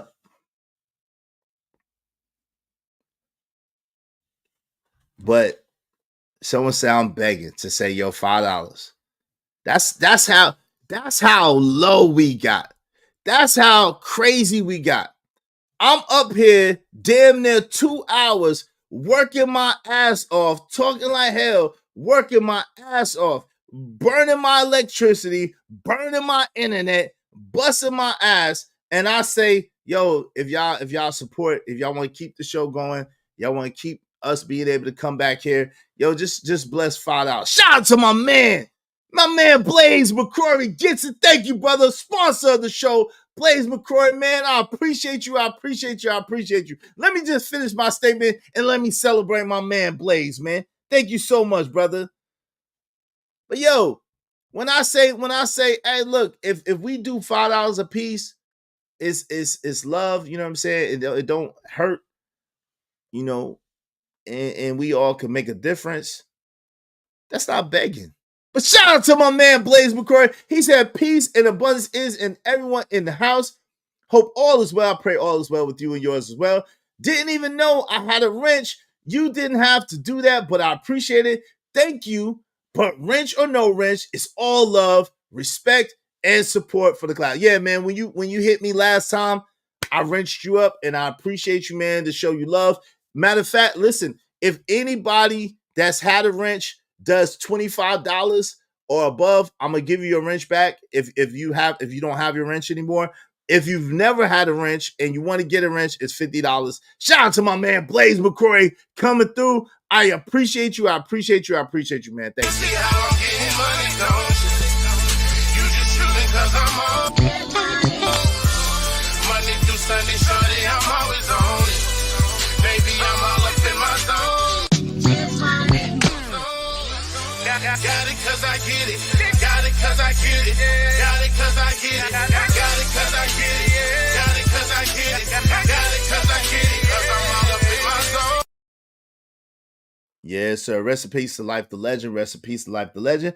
I don't know if y'all got the memo, but we show our support through Venmo. Hit the Venmo, Israel Mills 4183. Israel Mills 4183. That's ISRAEL MILLZ 4183. The link is pinned in the chat. Make sure you support through Venmo, or if you like, through Super Chat. Either way is fine. I appreciate y'all. Pack said I missed the giveaways. Bruh. Yo. Bruh, my accountant in them. let's just say my financial advisor, because I don't have a technically accountant yet. My financial advisors and them rang me through the wire for doing them giveaways. They're like, yo, what are you doing? What are you doing? You know, and people had something to say about that. People tried to say I'm scheming by giving money back to the people. Like, yo, you can't win. Yo, you can't win with niggas, man. You can't win with niggas, man. Niggas will try to find a way to make everything that you do wrong while simultaneously doing the same shit you be doing. And just hypocritical. Just you can't win with niggas, man. You can't win with niggas, man. Can't win. You can't. You raise 5K and gave like 3K. But people, that's a scheme. That's a hustle. That's the scheme. That's the hustle. If I raise 5K and I give 3K, that's a scheme. That's a hustle because I got something out of it. You don't get it, Pat. I'm not supposed to get nothing out of it. I'm supposed to spend, because I'm a black man, I'm supposed to spend all my time up here and give everything away for free because I don't deserve shit. You don't know that? I'm a black man, so I don't deserve shit. I'm supposed to give all my time, all my energy, all my resources for free so they can keep the stereotype that niggas ain't shit.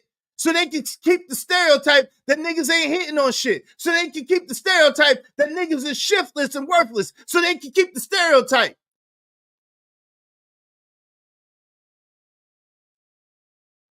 I know, Raj, I gave away cash. I know, but it was still said, yo, it's a pyramid scheme. It's a Ponzi scheme. He's scheming. He's a scammer. He's doing this. He's doing that. And I was the one taking losses because I was giving back. But nobody don't think about that. Nobody don't think about that. And thank you very much, Blaze. I appreciate you, man. And I appreciate everybody that supported it and loved it. But yo, it was at a detriment to myself. My son was like, yo, Dad, what are you doing? My son, my 10-year-old son at the time was like, Dad, you giving away all the money. What are you doing? And it's still never enough. Because as a black man, we're supposed to have nothing. We're supposed to give everything and have nothing to show for it. We're supposed to be everything and let everybody walk over us and let everybody shit on us, and we're not supposed to have shit. Even other black men think that. Even other black men, so-called black men, will purport that. That's what they think about themselves. You let society beat you down so long that you would beat down another brother that's supposed to be your brother because what? Hating on another man's pockets, another man with a family, another man trying to do right by his family, right? Ain't that what you're saying? Oh, well, black men don't be with their family. Black men don't take care of their family. But a black man that is with his family take care. Oh, well, you didn't do this and you didn't do that. And he's scheming and he's scamming and he's begging. He's begging. What? Shout out to Roswell, no doubt. We take care of each other over here. That's a fact. And we had winners that passed their cash and prizes to other parts. Sure did, man. Sure did. I was so proud of y'all. Sure did. People gave to other people over here, man. It's real like that. Shout out to Kills. He said, Izzy and the people helped me out. I was in a car accident last year and my back was still jacked up. Salute to the platform. Yeah, man. It's all good, man. I don't talk about the things that I do and the people that I help, and I don't talk about it. I don't talk about it because I don't think I should have to. I don't think that's what God. I don't help anybody to exalt myself. I think that if you help people to exalt yourself, you shouldn't even help at all. I don't help anybody to exalt myself. And it's crazy. I still catch snares. I still catch darts. I still catch all types of heat. And I've helped mad people. I've helped mad people, but I don't talk about it. I've had whole shows and I gave it to somebody else. I don't talk about it. But I can be told I'm begging. Shout out to Jay Lewis. Thank you so much, Jay Lewis. Keep doing your thing. Thank you so much, sis. I appreciate you. I appreciate you. I sincerely appreciate y'all. Be like Jay Lewis, Emperor Kojak 3 and 3 great. My man Blaze McCrory and my people's TBE trucking that set it off right. Y'all be like them and support the show, support the stream. You know what I mean? Thank you so much, Jay Lewis. I appreciate you. I appreciate you. I appreciate you, sis. Hope you don't mind if I say this out loud. How wonderful life is, 'cause you're in the world. People would take all kinds of things to try to make it seem like you are less than what you are. People would take all types of things to lie on you and disparage your character and to twist the narrative to try to make you look bad, to make themselves look good. Now, I was always taught that that's conceit. If I got to try to put you down to make myself look good, if I got to put you down and shit on you to try to get business, what type of person is that? Anybody that you see me going back and forth with is because they started with me first. They started mentioning my name. They started disparaging my character or playing with my name. I don't play with that. Shout out to Jay Lewis. I don't attack people. That whatever you're doing is whatever you're doing. Do your thing. Keep me out of it. You ain't got to mention me or mine. You ain't got to put me down to make yourself look good. You don't have to include me in stuff that I haven't included myself in. You can let me be. And then you won't get no smoke from me. You can let me be. Yeah, we raised money and help people. We did, man. We did. But listen, man, it's like, Raj Will, it's like, it's cool. Y'all could talk about it. I ain't gonna talk about it. Like, I ain't gonna be like, yo, we did multiple times. And I appreciate the Israelite Nation, man. The best nation on YouTube, bar none. In my opinion, the best nation on YouTube. Second is the Beano Nation. Shout out to Beano. But but yeah, like a lot of y'all the same. So it's all love. I'm Beano Nation too. So, but yo, man, we have. And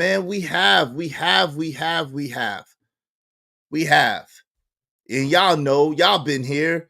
We helped. Y'all been here. People hit me up.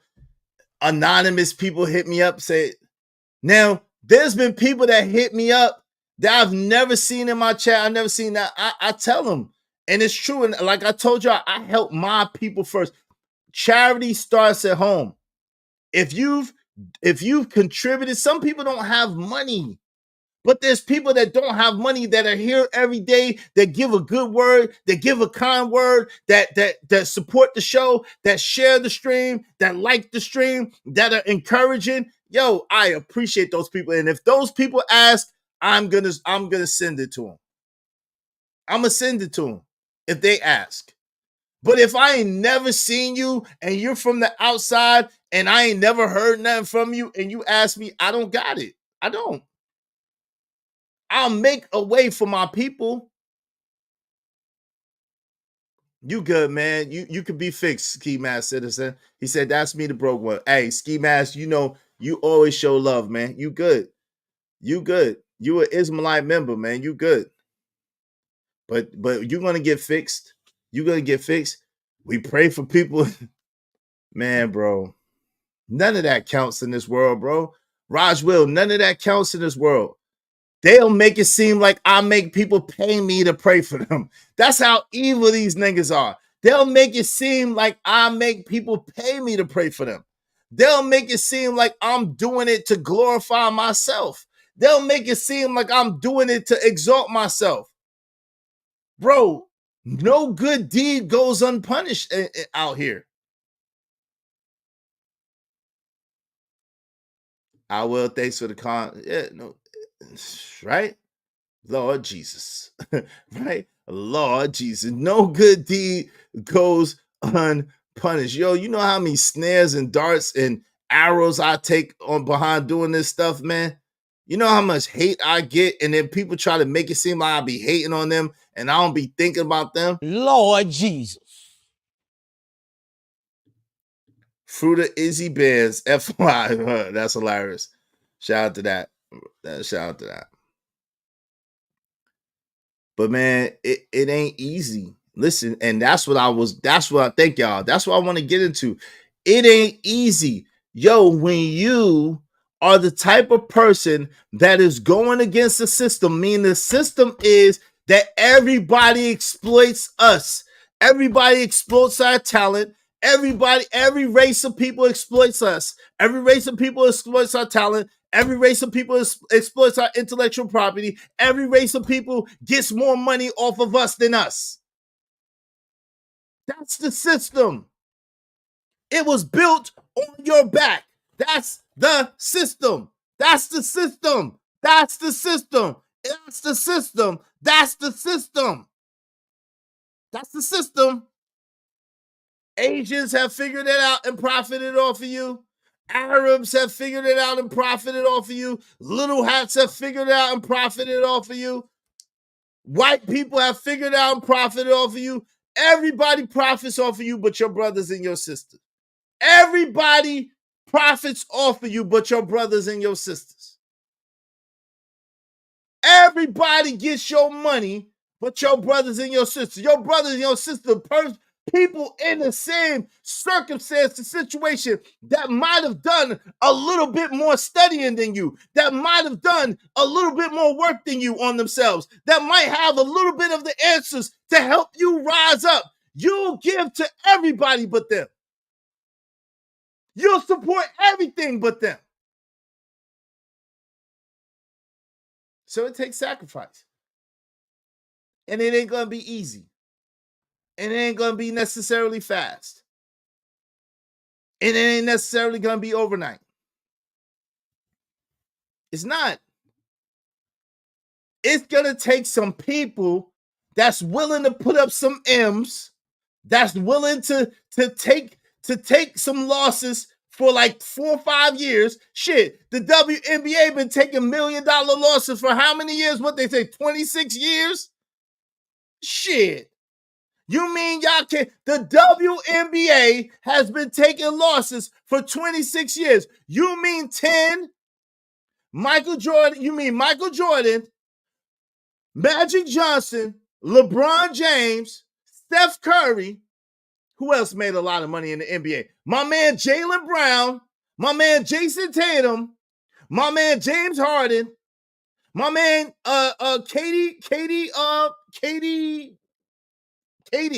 Kevin Durant. Who else? Dame Dollar. And who else made a lot of money in the NBA, y'all? Shaq. Let's just say Shaq. You mean them 10 brothers can't get together and put together $1 billion pot?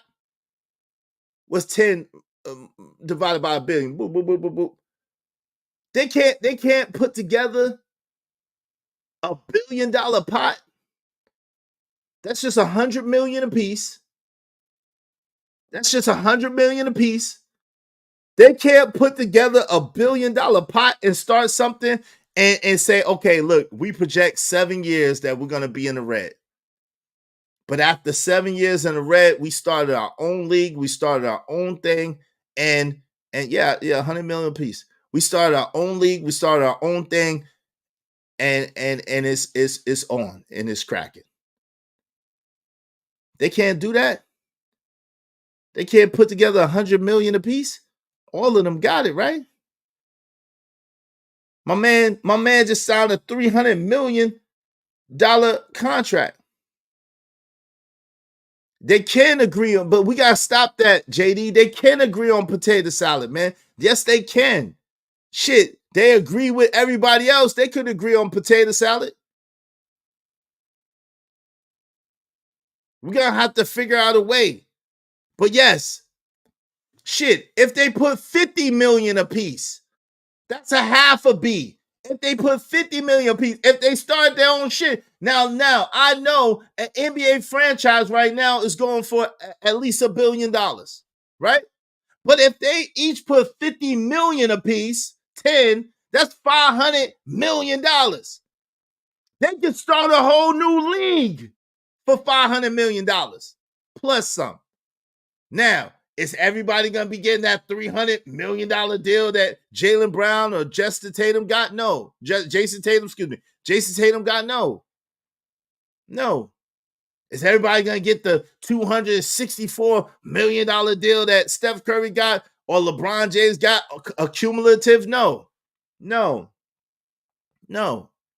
At the same time, if they get a reasonable wage and they say, yo, 7 years, we're going to build this out 7 years, and we're probably going to be at a loss. We're probably not going to be at a profit. But after that, we took over.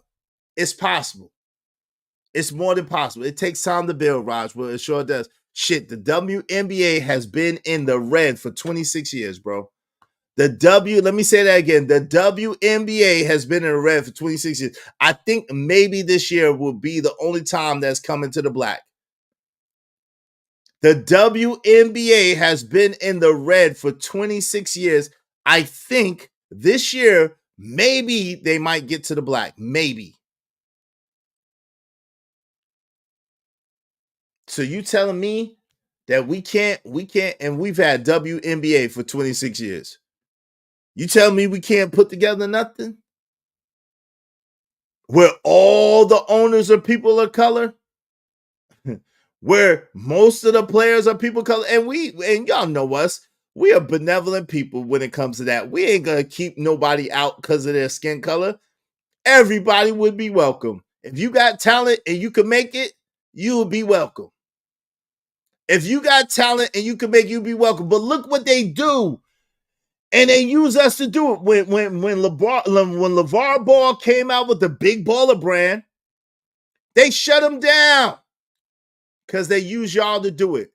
When Marbury was trying to sell them Starberries, they shut him down. Well, he made money. He still made money, but we in the hood didn't want to wear no Starberries. When Air Ones came out, we in the hood didn't want to wear no Air Ones. When Shaq left Reeboks, we in the hood ain't want to wear no Shaq shoes.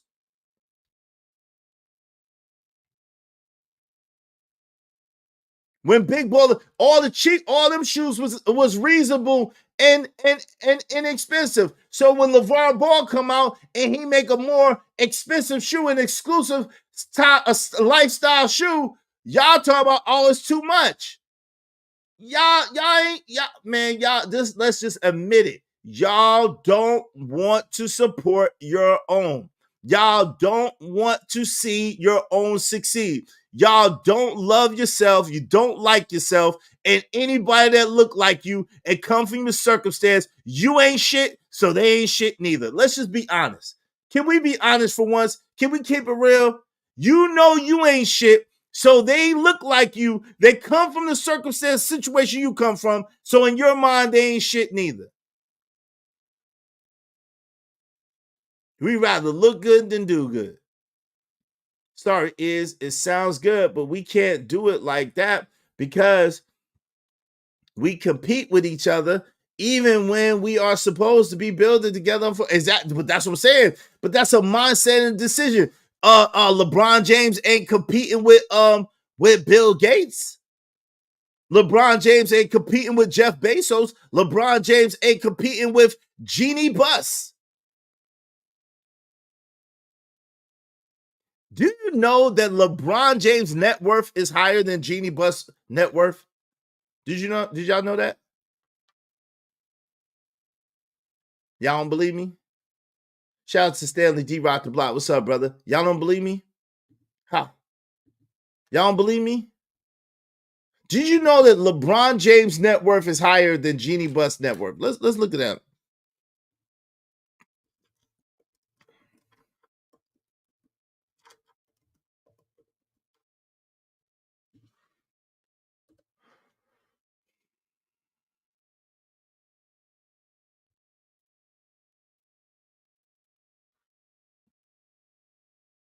So, okay. All right, now let's look at LeBron James' net worth. I got y'all.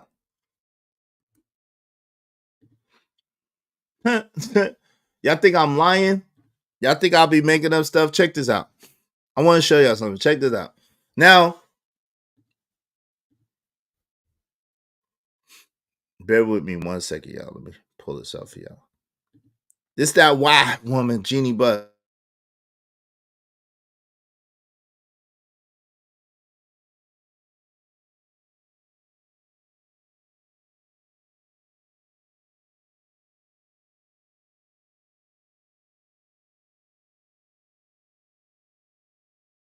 All right, this that white woman, Jeannie Buss. Shout out to Jeannie Buss. All right. So Jeannie Buss' net worth is allegedly $700 million. And she owns now her team was left to her by her father. Now she's 66% owner. Her brothers have an ownership stake in the business as well. She's 66% owner of the Lakers team. Okay. 66% owner of the Lakers team. Right? Y'all with me? Y'all with me? All right. So now let's go to LeBron James. LeBron Ramon James. Guess what LeBron Ramon James' net worth is?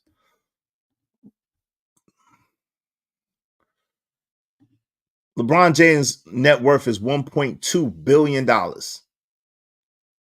Yeah, net worth ain't liquid for Jeannie Buss nor for LeBron James, bro. He got $500 million more net worth than Jeannie Buss does. He has a $500 million more net worth than Jeannie Buss does. Yes, you're right. You're absolutely right. You're absolutely right. Net worth is not liquid. That's why it's net worth, right? Oh Lord, exactly. Jesus, right. What I'm telling you is, it is more than possible. Now, is some people gonna try to maybe delete some folks? Yes. Let's be honest. Yes. Because we're talking about billions of dollars being lost. If all the Negroes, like Uncle Jeff saying, if all the Negroes decided tomorrow that, yo, you know what? We appreciate it. We appreciate y'all service at the NBA. You know what? We want to do our own thing. We want to start our own thing.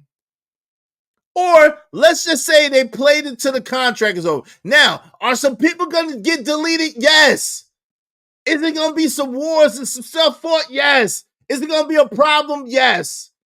At the same time, yo, are some wars being fought now? Yes. Are there some problems now? Yes. Are allegedly black men being hanged every day in America right now? Yes. From what I'm seeing, yes. What's the difference?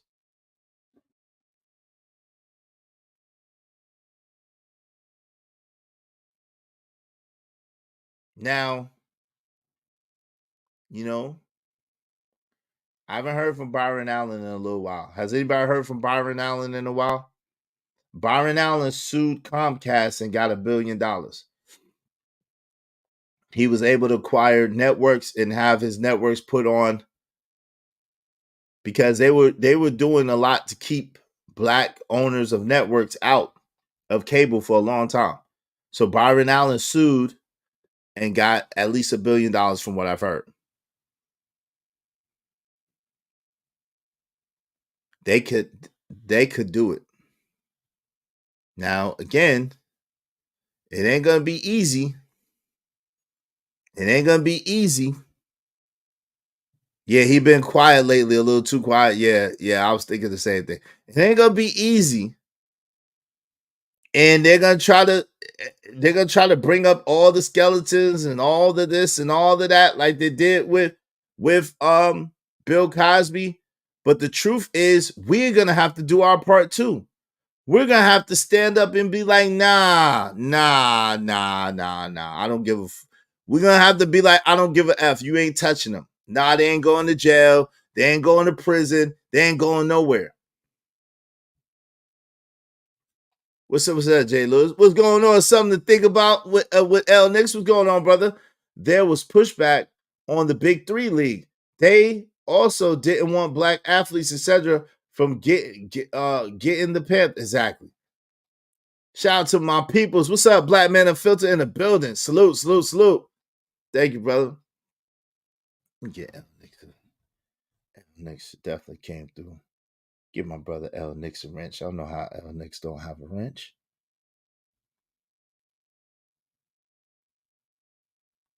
Make sure that's my brother.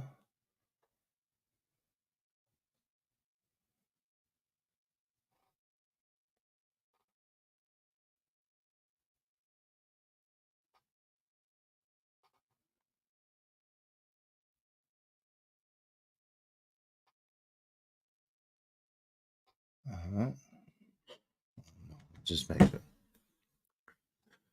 L Nix, if you can, man, when I open up the yeah, he's the first. When I open up the chat, come through on the panel. So I make sure that's you, and I'm gonna give you a wrench. Did they gag him, Byron? I don't know, Jay Lewis. I don't know. But I do know that he's one of the only people to fight that major Comcast company like that and win that amount of money. So I'm not sure. And they were appealing it for a while. So it probably is some sort of gag order where he can't discuss it. I haven't heard him discuss it. Hey, absolutely appreciate you. I haven't heard him discuss it or say anything. But yo, I'm gonna open up the panel. I want to hear what y'all have to say, man. Y'all make sure y'all support the show, support the stream in the meantime. But let's talk about this because you know, I don't believe in that Millie Mouth stuff of we can and we can't do this and we can't do that. It's a matter of us just doing it, man. We can do it. It's just, are we gonna do it? Are we gonna do it? We can do it. But let's get to it. Here's the link. Y'all come through, kick it with your boy, man. Come through and kick it with your brother, man. I want to hear what y'all have to say. Y'all come through and kick it with me. Like I said, L Nix, if you could hit the link, man, so I make sure that's you, I will definitely give you a wrench. What's going on? Yeah, D-Rock. Yeah. He sued Comcast and now Comcast is Spectrum. Yeah. Byron was on it big time. Yeah, salute. Yeah, he was. Hey, the link is pinned to the top of the chat. You can do whatever you want to do. You gotta have the balls, the gusto to do it. That's a fact. The corporations know how to bounce back. Yeah, that's a fact. But like I said, but we gotta stop moving in fear, man. We gotta stop moving in fear and doubt and stop allowing other people to control our narrative. To stop allowing other people to control us. All right, shout out to my man L Nix is in the building. What's going on, good brother? How you doing, man? It's good, man. I'm out and about, man, listening to the show, man. I like where you've been going, man. Keep doing your thing, man. Absolutely, man. I appreciate Keep you. keep getting to that good. Getting to that good content, man. I'm doing my best, brother. I'm doing my best, and I appreciate you. Thank you, brother. Let me make sure. Let me get you that one. All right, salute to you. Get you all right, man. Happy Monday to you and everybody in the chat, man. Peace and love. All right, peace and love. You too, man. Be safe out there, bro. Yo, but yeah, you good. I got you. All right. I agree. That's why I hope y'all support our hot sauce. Oh yeah, come on up, D-Rock. Come on up, man, and talk to us about your hot sauce, bro. Come on up and talk to us about the hot sauce, man. Exactly. F fear. I got what I got because I did not live in fear. I took chances. If I failed, so what? I learned from it and move on. That's right. Fear is false evidence appearing real. You know what I'm saying? Fear is false evidence appearing real. You know what I mean? You can't abide in fear. You can't live in fear. You know what I'm saying? You got to be able to move forward. Hey, I don't know if y'all got the memo, but we are now on Venmo. You know what I'm saying? So make sure y'all hit that Venmo and support the show. Make sure, let's do good business. Jay Lewis said, it's so real out here, but our people are sleeping. Yeah, I don't know. I don't know if they're sleeping or if it's just that they don't care. Like we've been socialized and programmed so much that we know what's going on, I think, but I think people are afraid to lose their lives. People are afraid to lose loved ones. People are afraid to lose friendships and to lose people's admiration and adoration. People just are in fear, period. They're just in fear. They're walking around in fear. Even when others said I couldn't do this or that or wouldn't do this or that, I did it anyway. My response, watch me. That's a bar. That's a bar. Scared money don't make no money. That's a fact, Money Marco. That's a fact. Scared money don't make money. Followers 100%. Now that's true. That's a fact too. People are followers. I don't know if they sleep so much anymore or if they just decided that they want to believe whatever. Like they like it's like y'all, I was watching that movie Civil War that y'all was telling me about, right? I watched it. And yo, I didn't get to get all the way through it because my son had came home. And so I don't want him watching that. But it was gory. It was like, but you know what the crazy thing is like some people like the girl, I'm not gonna give away the movie, but some people like the main character are able to be in the face of the storm, in the face of circumstances, and realize what it is and just accept what it is. Like, and just, you know what I mean? They process it and go through it their own way, but they're just able to accept what it is. Some people want to duck their head and make it what they want it to be. They see what it is, but because they can't do nothing about it or because they feel powerless, they want to just put their head in the sand and they want to pretend that's something else. Like your man said, when you put me back in the Matrix, let me be rich and let me get this steak. I know that this steak is not real, but damn, it tastes good. It tastes good. I know the steak ain't real, but it tastes good. Yeah, straight and narrow. Not willing to D for nothing. Oh, not willing to die for nothing. Is that what it is? Oh, yeah. Listen, we're gonna go anyway.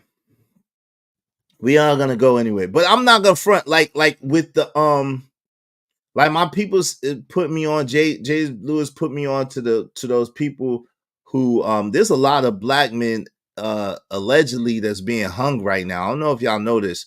I'm gonna do a little bit more research, but Jay Lewis has been putting me on to these stories. This is about like 6 or 7 black men within the last 4 or 5 months that's been hung, like noose hung, and around the country.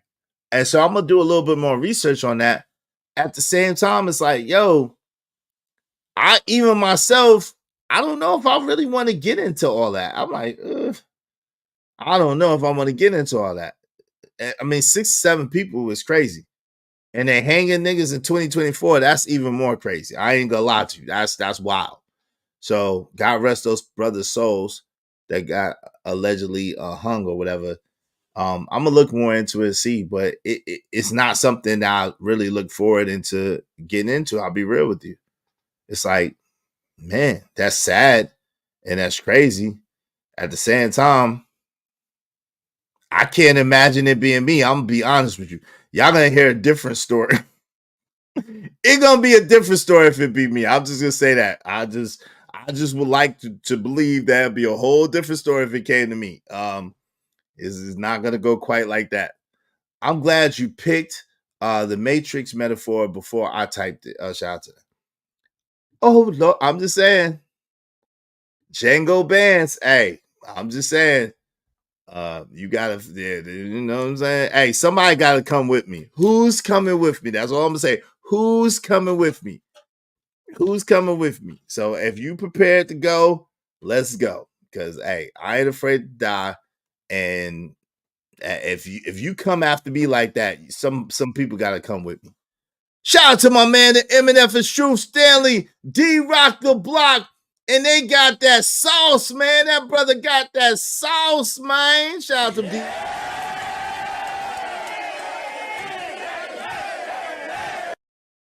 Salute, man. What's going on, D-Rock? How you doing, bro? I'm doing good, bro. How about yourself?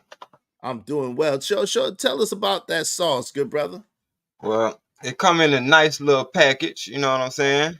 Okay. Come in a nice little box with our saying on it, hot sauce on what? You know What? what I mean? Oh yeah, it's That's pretty like that. Let's see that again. That's like that. I like that. That hot sauce on what? Wait. Oh, yeah. everything. Hot sauce on Well, everything. Yo, yeah. Y'all look out for that. Where can they find that at?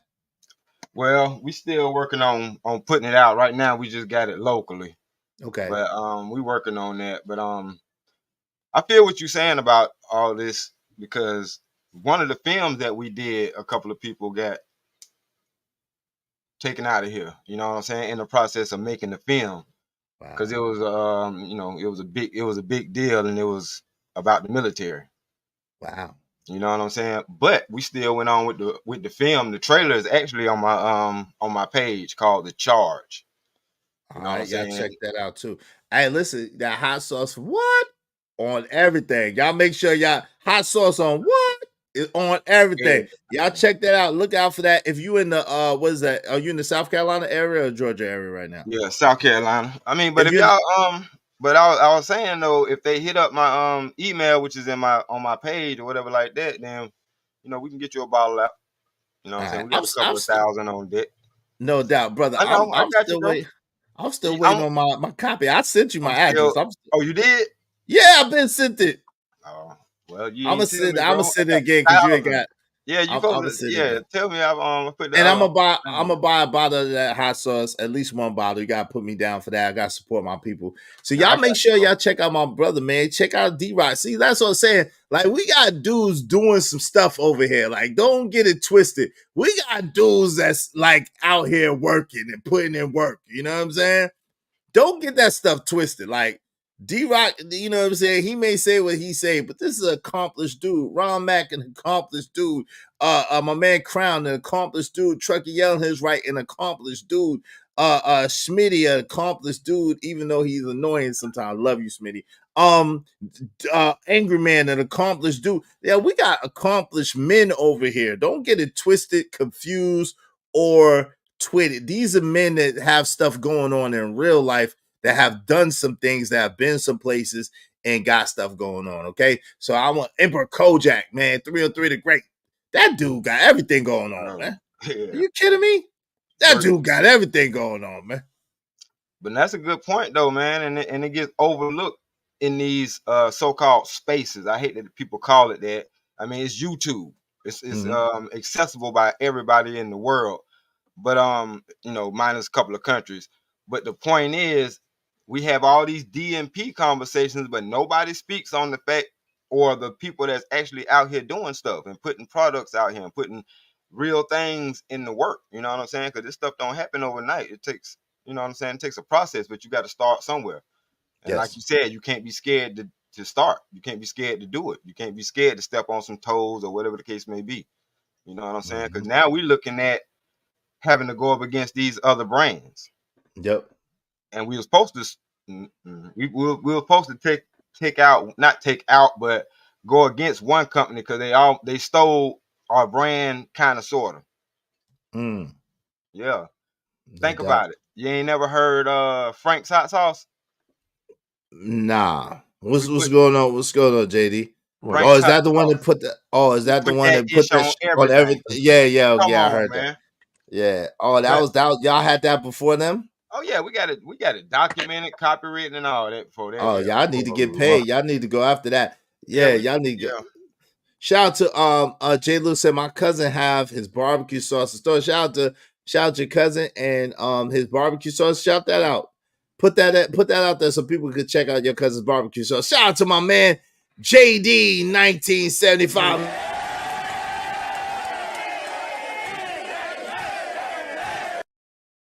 Yeah, you gotta, Frank's Bar, that's popular, man. Yeah, you gotta go after that, man. If y'all had y'all stuff out first, yeah, that's gonna be huge. Y'all need to definitely get them up out of there. Yeah. Man, you sound like you had what happened to what Maurice Barbecue. Oh yeah. That scenario. Oh yeah. Know. Facts. Go ahead, put them on. They don't know about that. Nah, I don't know about that, man. So I'm gonna tell you something. So what Stan was just talking about? Shout out to y'all, man. Shout out to Izzy Band. Shout out to Stan D Rock the Block. Y'all Hey, ain't salute. tuned in to him. And if y'all ain't get y'all ain't get the memo, we Venmoing. All right. Yeah, we on Venmo. Yeah, we're on Venmo and hit the Cash App. So Oh, no. I Hit mean, the super chat. Hit the hit the super super chat. Yeah. Super chat. Yes. Let me get out of that. But there was a barbecue place, very popular back in where we live, right? Mhm. They got the recipe on how to cook the barbecue as well as the sauce from one of us melanated people, Right. Mhm. and sold it like I'm talking done made millions off of it, done made franchise off of it, done Billions. shelved it in grocery stores, Mm. but never not one penny went back to that revenue. Mm. Mm-hmm. Same thing with Jack Daniels.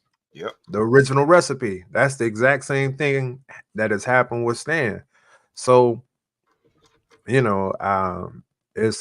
it's a tragedy, but we can't stop. That's the problem. When we come to the tragedy, we like, all right, we give up. All right. But it's always another different angle, like now, y'all gave the analogy of how y'all was like on when LimeWire and FrostWire came out and you couldn't do your thing no more on the street, right? Mhm. So you had to pivot. Mhm. We have to understand, we have to learn how to pivot before it is time for us to pivot. Once we capitalize on that, man, I'm telling you, we can lock any market down that we want to. We're just talking about barbecue and hot sauce right now. And it's funny that I made the joke about the good potato salad people and everything, but why can't we make our own potato salad and put it on the shelf in Walmart? Yeah, we can't. We gotta put it on a different shelf than Walmart. It seemed like Yeah. Walmart be kind of blocking some shelves, but yeah. I didn't know Patty Pies was distributed and made by Walmart. I didn't know Right. that.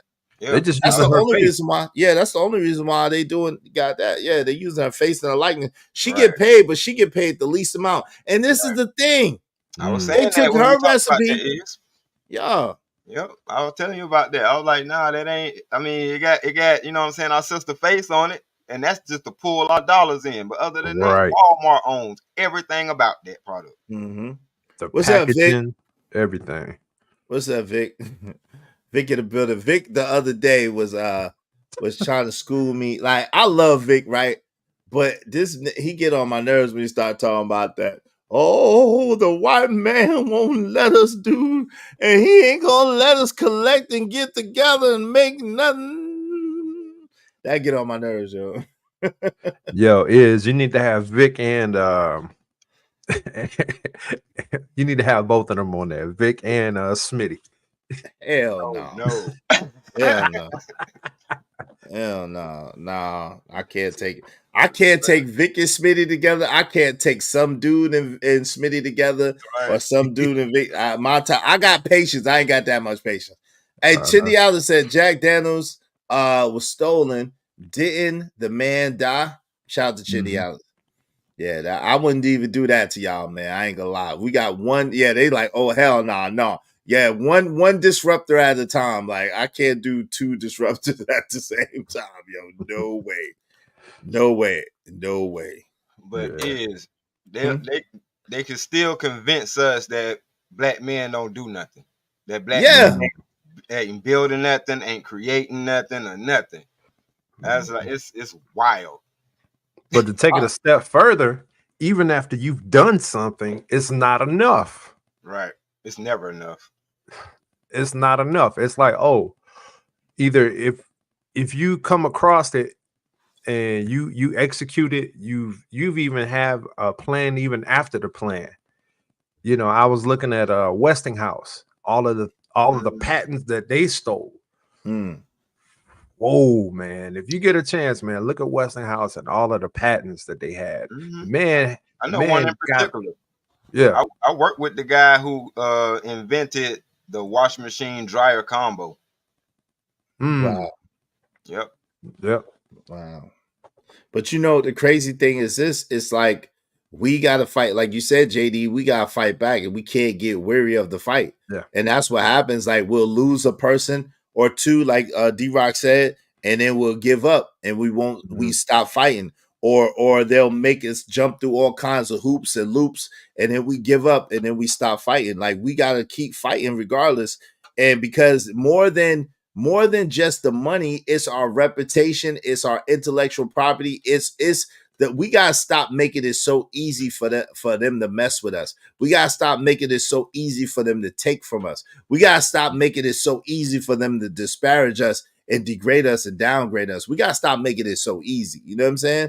And that's really the thing. At the end of the day, we gotta protect. That's why, people say, "Oh, Isby wildin'." Nah. I go after my name and my reputation with vehement force. Like, I'm not going to go pick on nobody, bother nobody. But when you start mentioning my name and some real suspect stuff or some real debaucherous stuff, nah. No, I can't. You can't play about your name. You can't play about your reputation. You can't play about your presentation. You got to be willing to delete or die for it. Yeah. And that's really what it boils down to. Mm-hmm. Yeah. And the only way I see of breaking generational curses is by applying your knowledge and skill to create generational abundance.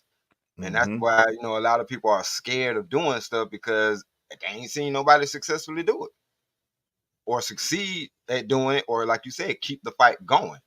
You know what I'm saying? That's why I go as hard as I go, because I know my children watching me. No doubt. You know what I'm saying? Hey, D-Rock, do you have a picture of your hot sauce that I could post up? Oh, a picture of it? Yeah, I hooked that up.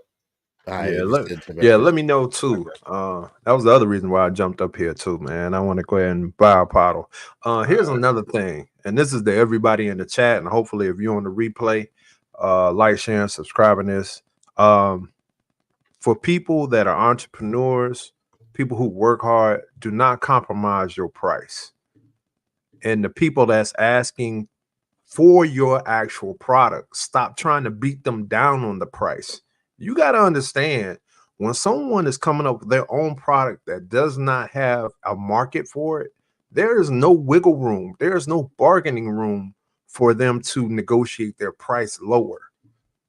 And the reason why is because they're taking most of the time the risk, everything, and they putting it on the line.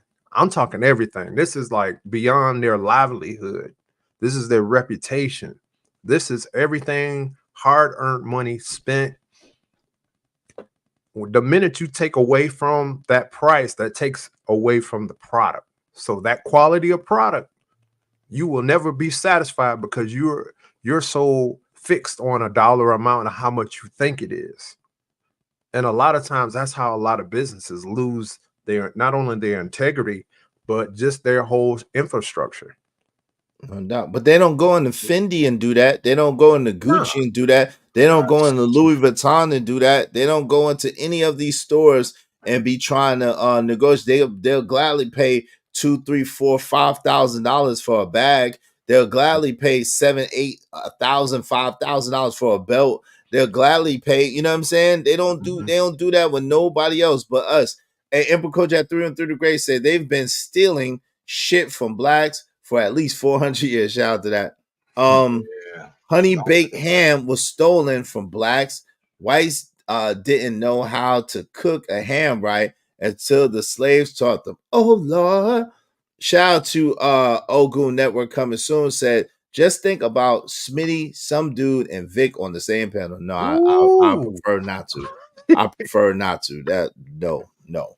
Emperor Kojak 3 and 3 Degree said, we created the yo-yo as a hunting tool. The white man stole it and turned it into a toy. Wow, that's amazing. Hey, we created the drums as a way to communicate. The white man stole it and turned it into an instrument. Yeah, but now one thing about that so-called white man is he knows how to monetize stuff. We got to give him that. Shout out to Jay Lewis. He knows how to monetize some shit. He'll monetize anything and everything. Emperor Crow said, we created the piano. The white man took it and messed it up with all the white keys. That's hilarious. Jay Lewis said exactly. Classic Creole said, right. Jay Lewis said that's true. I don't know if they was talking about that, but yeah, shout out to that. That's hilarious. Go ahead, fam. You got it.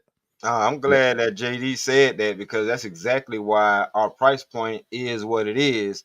And people wondering why it's not 79 cents like Louisiana hot sauce. And I'm like, bro, Louisiana hot sauce is in 1 million stores versus this is our product that we only have here. You know what I'm saying? Like, Yeah, exclusive. And you see that packaging, you see that box? man, You see that box? That's dope, man. Show them again, man.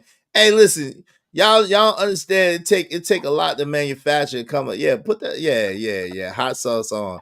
Yes, sir. What? Everything. Hot sauce on what? On everything. Everything. Yes, sir. Yes, sir. Yeah. That's dope. That's dope. Let me get that branding right. You know? Yes, sir. Yes, sir. That's dope. Yes, sir.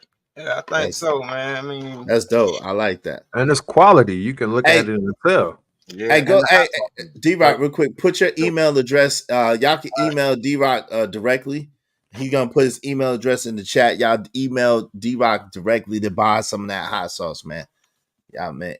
He got it direct right now. They got 1,000 bottles. You know, they still in the middle phase though. You know what I'm saying? They got their production, they got it out there, but they're in the middle phase. So they need everybody to start promoting it, to buy it, then promote it. You know what I'm saying? And then so they could get more, and so they start in production. Then it get a little bit less expensive as it goes along, but for right now, just pay whatever price they're asking, man. Just support. Support. Right. And also, I mean, do the good business here. Nah. See, this that bullshit. Sorry, JD. This that bullshit. This that bullshit right here. I'm very picky about products I consume. See, that's that bullshit. That's that bullshit. Now you picky about products you consume. Well, that's the problem. You Negroes got brand loyalty, and that's another thing. Negroes always want a brand. Y'all got brand loyalty and no real loyalty. Go ahead, JD. You got it. Nah. I mean, it's like this. It's got how many people in here? It should be like a subscriber to his show at least if not every other time you cast. That's the quality of it, man. This man sits here. And I ain't even gonna lie. If I had the time, he probably still have me beat. But Iz gets here, and I ain't kissing his ass or nothing like that.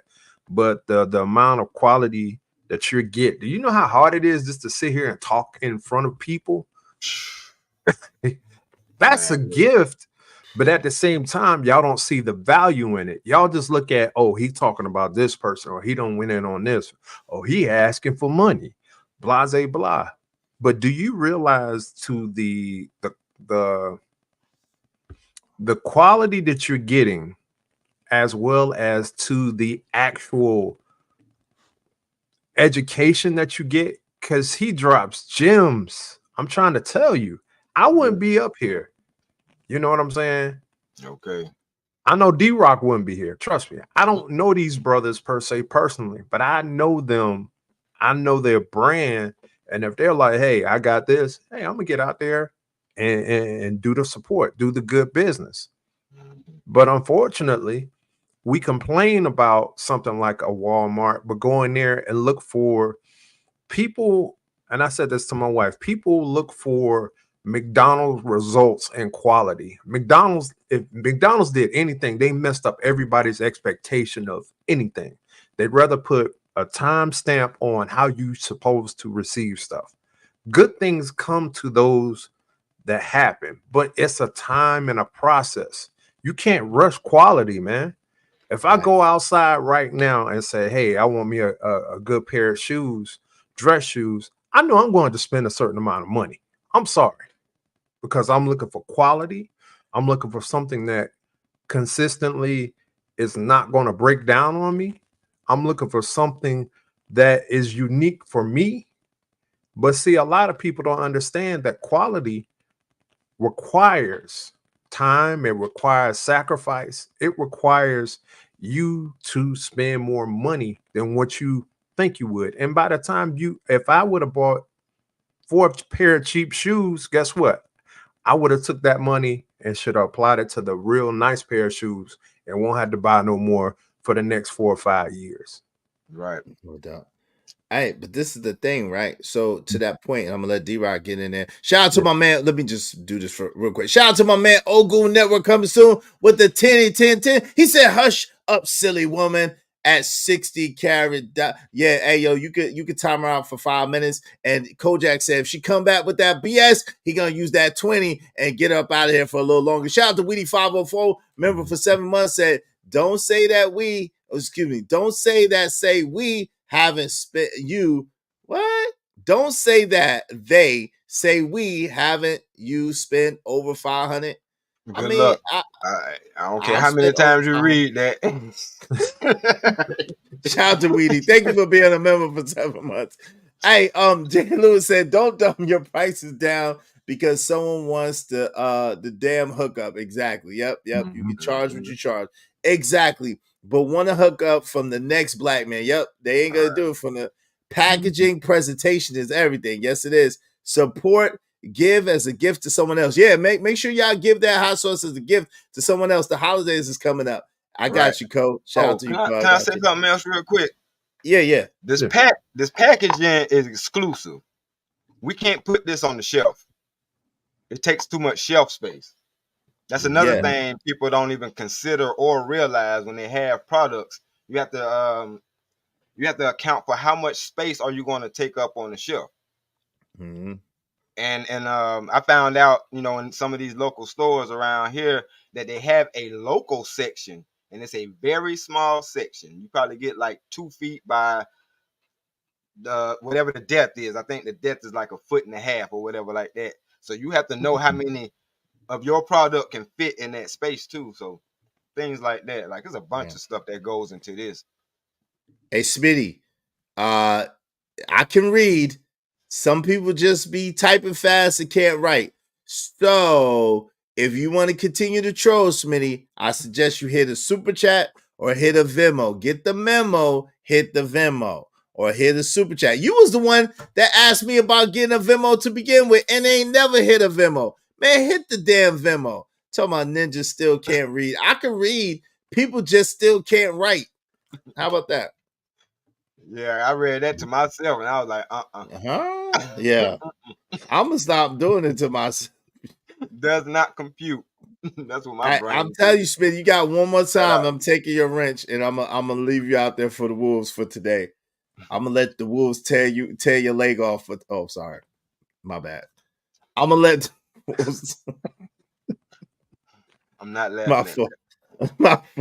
My bad. That was insensitive. Never mind. I digress. Hey, shout out to Oakland Network coming soon.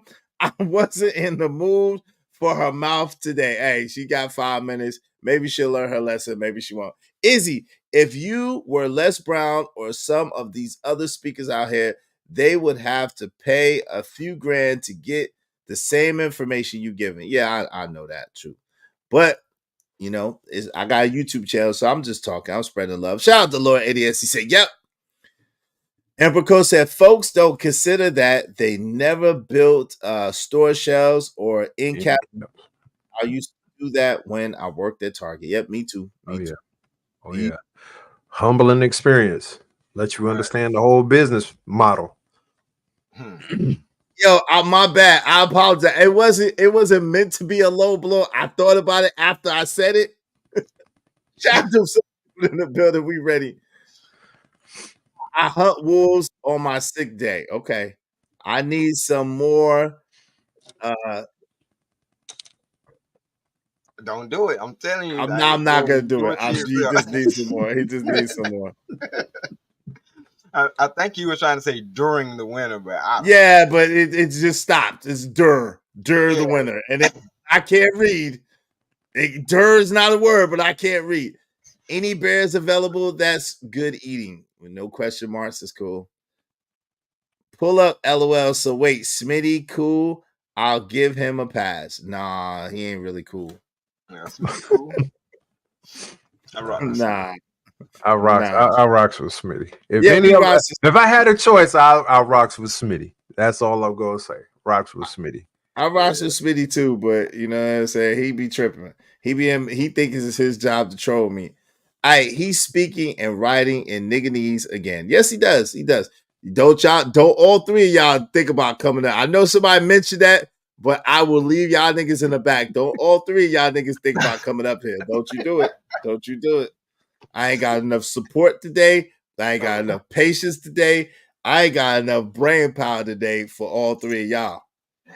Okay. Oh Lord. That's a rough one right there. Well, one could come. One y'all y'all do rock, paper, scissors or some shit. One of y'all can come up. Rock, paper, scissors and some shit. One of y'all can come up. There ain't no way in hell I'm doing all three of y'all. Hell no. Y'all better rock, paper, scissors that or I don't know, draw straws or some shit. I'm not doing all three of y'all today. You better y'all gonna make Izzy start drinking if all three of them on the daggone panel. Who this is? Oh, Lord ADS. Okay. Lord ADS waving the back, so I know it's you. Shout out to Lord ADS in the building. Hold on, Lord ADS. I got you. You know what I'm saying? I got J Jermaine, where you at, man? Today is Monday, bro. Today is Monday, J Jermaine. Where you at, bro? What's going on? Nah, I'm messing with J Jermaine.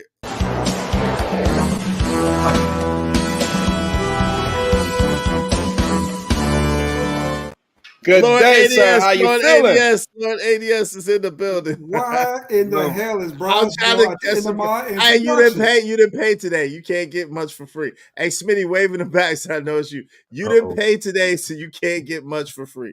Hey, shout out to Smitty. What's up, Smitty? What's going on, man? Ain't nothing. I figured I'd get the ball rolling.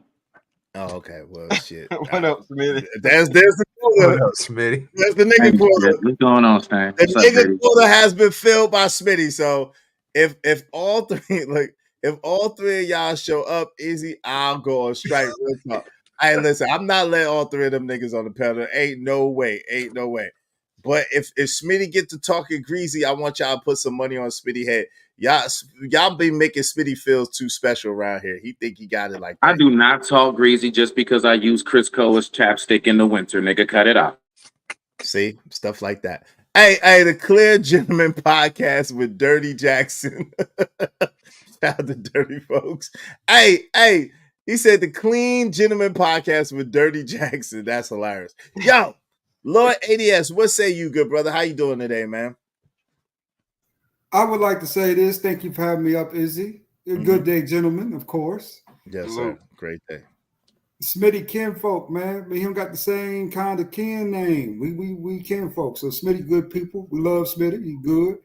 Now, what I want to talk about is not to change subject, but man, we had some good football this weekend. Boy, we had some good football. No, we didn't. Football sucks. Football sucks. Football sucks, man. And we had a chance, man. If we would have beat Tennessee, we would have been number one, man. Man, we would have beat Georgia. We would have been straight. Nah, I knew Georgia was gonna beat y'all, but I was like, let's just beat Tennessee and we'll be number one again.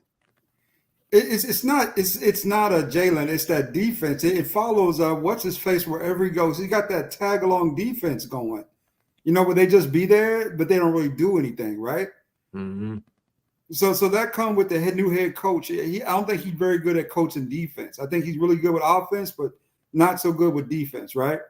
And you watch them dogs put those dirty Longhorns back in their spot this weekend where they belong. Why would you even take the number one mantle knowing that y'all ain't number one though? He talking to you directly, JD. Hey, but hold on before that. Yes, Bama, we did get our ass whipped. Yes, we got our ass whipped. We came out 7-0. We was looking good for a little while, and then we got our ass whipped. Yes, we did. We'll see y'all later on. I got a question. For Lord ADS. You was talking about my scans. No, he's talking about college football. I don't know what he's talking about. The only thing that matters is Washington. Sir, if you're going to talk about anything, let's stay on topic. Don't derail the discussion, all right? Skins is going to the Super Bowl. That's all it is to it. All right, That's not that's even. all I got to Wait, say. hold on. That's not even. We the best in Hold the on. NFC East. Hold on, time out. That's not What? even the name. That's not even the name of your First team. of all, that shows me how your bad ass ain't from here. Nope. Hold on. That's not the name. See, there you go, running your mouth again. That is not the name of your team, number one. We don't say Commanders. I'm trying to tell you, real fans say Skins. Hold on, but I don't care. That's not the name of your team, number one. And then number two, we weren't even talking about the NFL. We was talking about college football. You should be. No, Because we're we not. won We don't yesterday. care. Good for Be you. patient. Dude, Be patient with us, would you Smitty. like a doggy treat or something? Good for you. What you Okay, so want, Weedy put it with money. Thank you, Weedy 504. He put it with money, and hopefully it is manageable. Let's see if this is manageable, D-Rock. Hold on. Weedy put it up with some money. Don't say they, quote unquote. Say we. Haven't you spent over $500 on a shirt or pants before? The answer to that one is no. YouTube limit you on characters to type. Learn to read in between the line. Thank you very much. Yo, that was kind of dope. Thank you for Weedy 504. That was kind of manageable. And you put some money on it. Yo, my man. Thank you very much. I appreciate it. I've never spent $500 on a shirt or a pair of pants. I've spent over $500 on shoes and a belt before, yes, but not on no pants or no shirt. But thank you very much. I appreciate What's the most you ever spent on shades? Hold on. I appreciate you. Mind your business. I appreciate you. Hold on. I'm on my grind to get this money. I can't stop it till I'm filthy. With the people, Zebo like the rock. I drop. I ain't no trapper. I'm a hustler. I think the most I've ever spent on shades, to be honest, is like $600. Them Ray Charles bands do not cost that much, Izzy. The Ray-Bans don't cost that much. The Ray-Bans that I have are like almost $400, but the Gucci glasses I have, the Givenchy glasses I have, and the Versace glasses I have all cost $500 plus. What's the most you've ever spent on a smell good bottle? Cologne. $500. I think I'm around $350. Aventus is $435 plus tax. Yo, shout out to Stanley D-Rock the Block with the 10. Thank you very much. Salute, good brother. I appreciate you, D-Rock, for coming through with the come through. Thank you very, very much. Y'all be like D-Rock. Y'all be like my People's Ogun Network coming soon. Y'all be like Weedy 504 and be like Blaze McCroy. Y'all support the show, support the stream. You know what I mean? Thank you. Thanks, man. It don't matter what the situation. I'm just trying to climb any obstacle a nigga facing. See it through in due time. It's a marathon, you gotta pace it. You can't press rewind, you get left behind. Just grind and the rest be fine. The most I spent on a belt was almost $800, and I'll never do it again. The Versace I ain't gonna lie, Izzy, you sound like a very financially responsible individual, sir. Definitely, when you got forces, let me know. Let me know how to blow my bag. That's not blowing your bag, but again, if you ask me, it's about timing, about how much money you have.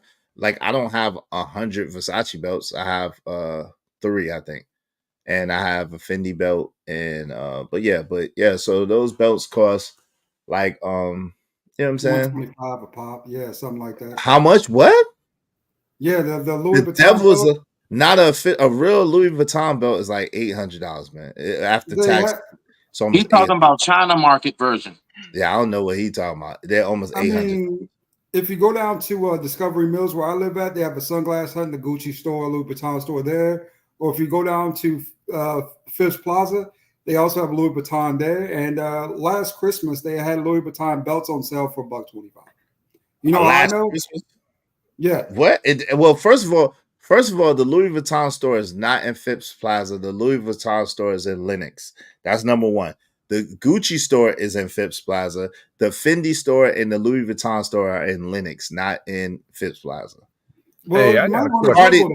The Cartier store is in Lenox, not Phipps Plaza either. Yeah. I live here. You don't. I know. I don't know, but I know for a fact. Just trust me. I shop there. I know for a fact you're wrong. That's not accurate. The Louis Vuitton store. Let's look it up right now. The Louis Vuitton store and the Fendi store are in Lenox Mall. They're across the hall from each other, like kind of catty corner. And then the Cartier store is right there a little bit towards the front entrance where you go to make that. You go in Phipps Plaza, you go down past that little the daggone. If you're coming in where the Macy's is on the left hand side, then you're coming in and past the escalator elevator, past Macy's, and then you go to that right. That first right is where the Cartier store is, and then you go down, and then the Louis Vuitton store is over there to the left, and the Fendi store is over there to the right. Bro, come on, fam. You can't tell me about there you go. There you go. Look at the chat. There you go. There you go. Gucci, the Gucci store is in Phipps Plaza. Plaza. Down. There's a telephone number you can call, an address, and store hours right there in the chat. That's not in Phipps Plaza.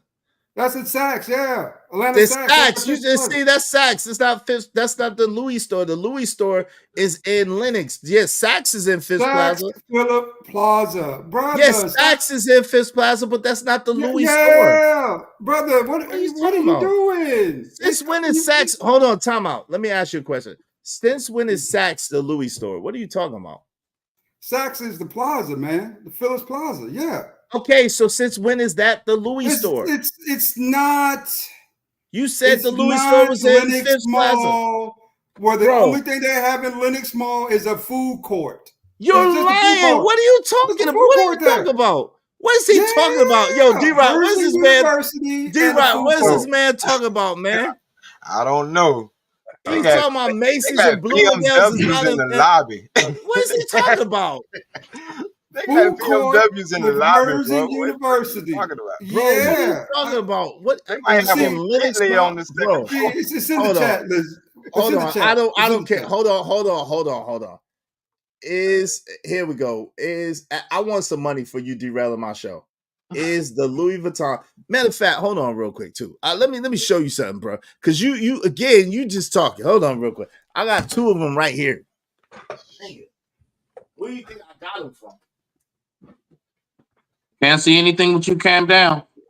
Oh, I think now Poppy Blanco might be right about that. They might have a little boutique, a little small boutique inside. Bro, I got two of my boxes right here. Stores in Lenox. Where you think I got them? Where you think I got it from? Where you think I got them from? Hold on. Where you think I got them from? Open the box up and flip it over to the inside. What you want me to flip it over to the inside for? They're not in there. My belts are not in there. What you talking about? These were just right here in the office. What you talking about? Those is boxes. Yeah, from the Louis Vuitton store. From the store. In Lenox Mall. You know what, Izzy? To keep the peace in Lenox Mall. Good conversation we were having going about football. Let's keep it on football because Poppy even said I'm 100. Hold on, Poppy even said I'm 100% correct, and you know he don't agree with me. Poppy live in damn Brazil. He don't live in Brazil. What you talking about, man? He don't live in Brazil. You just talking. You don't even shop in those stores anyway. You just talking. You don't buy that stuff. What you talking about? I know you don't buy that stuff.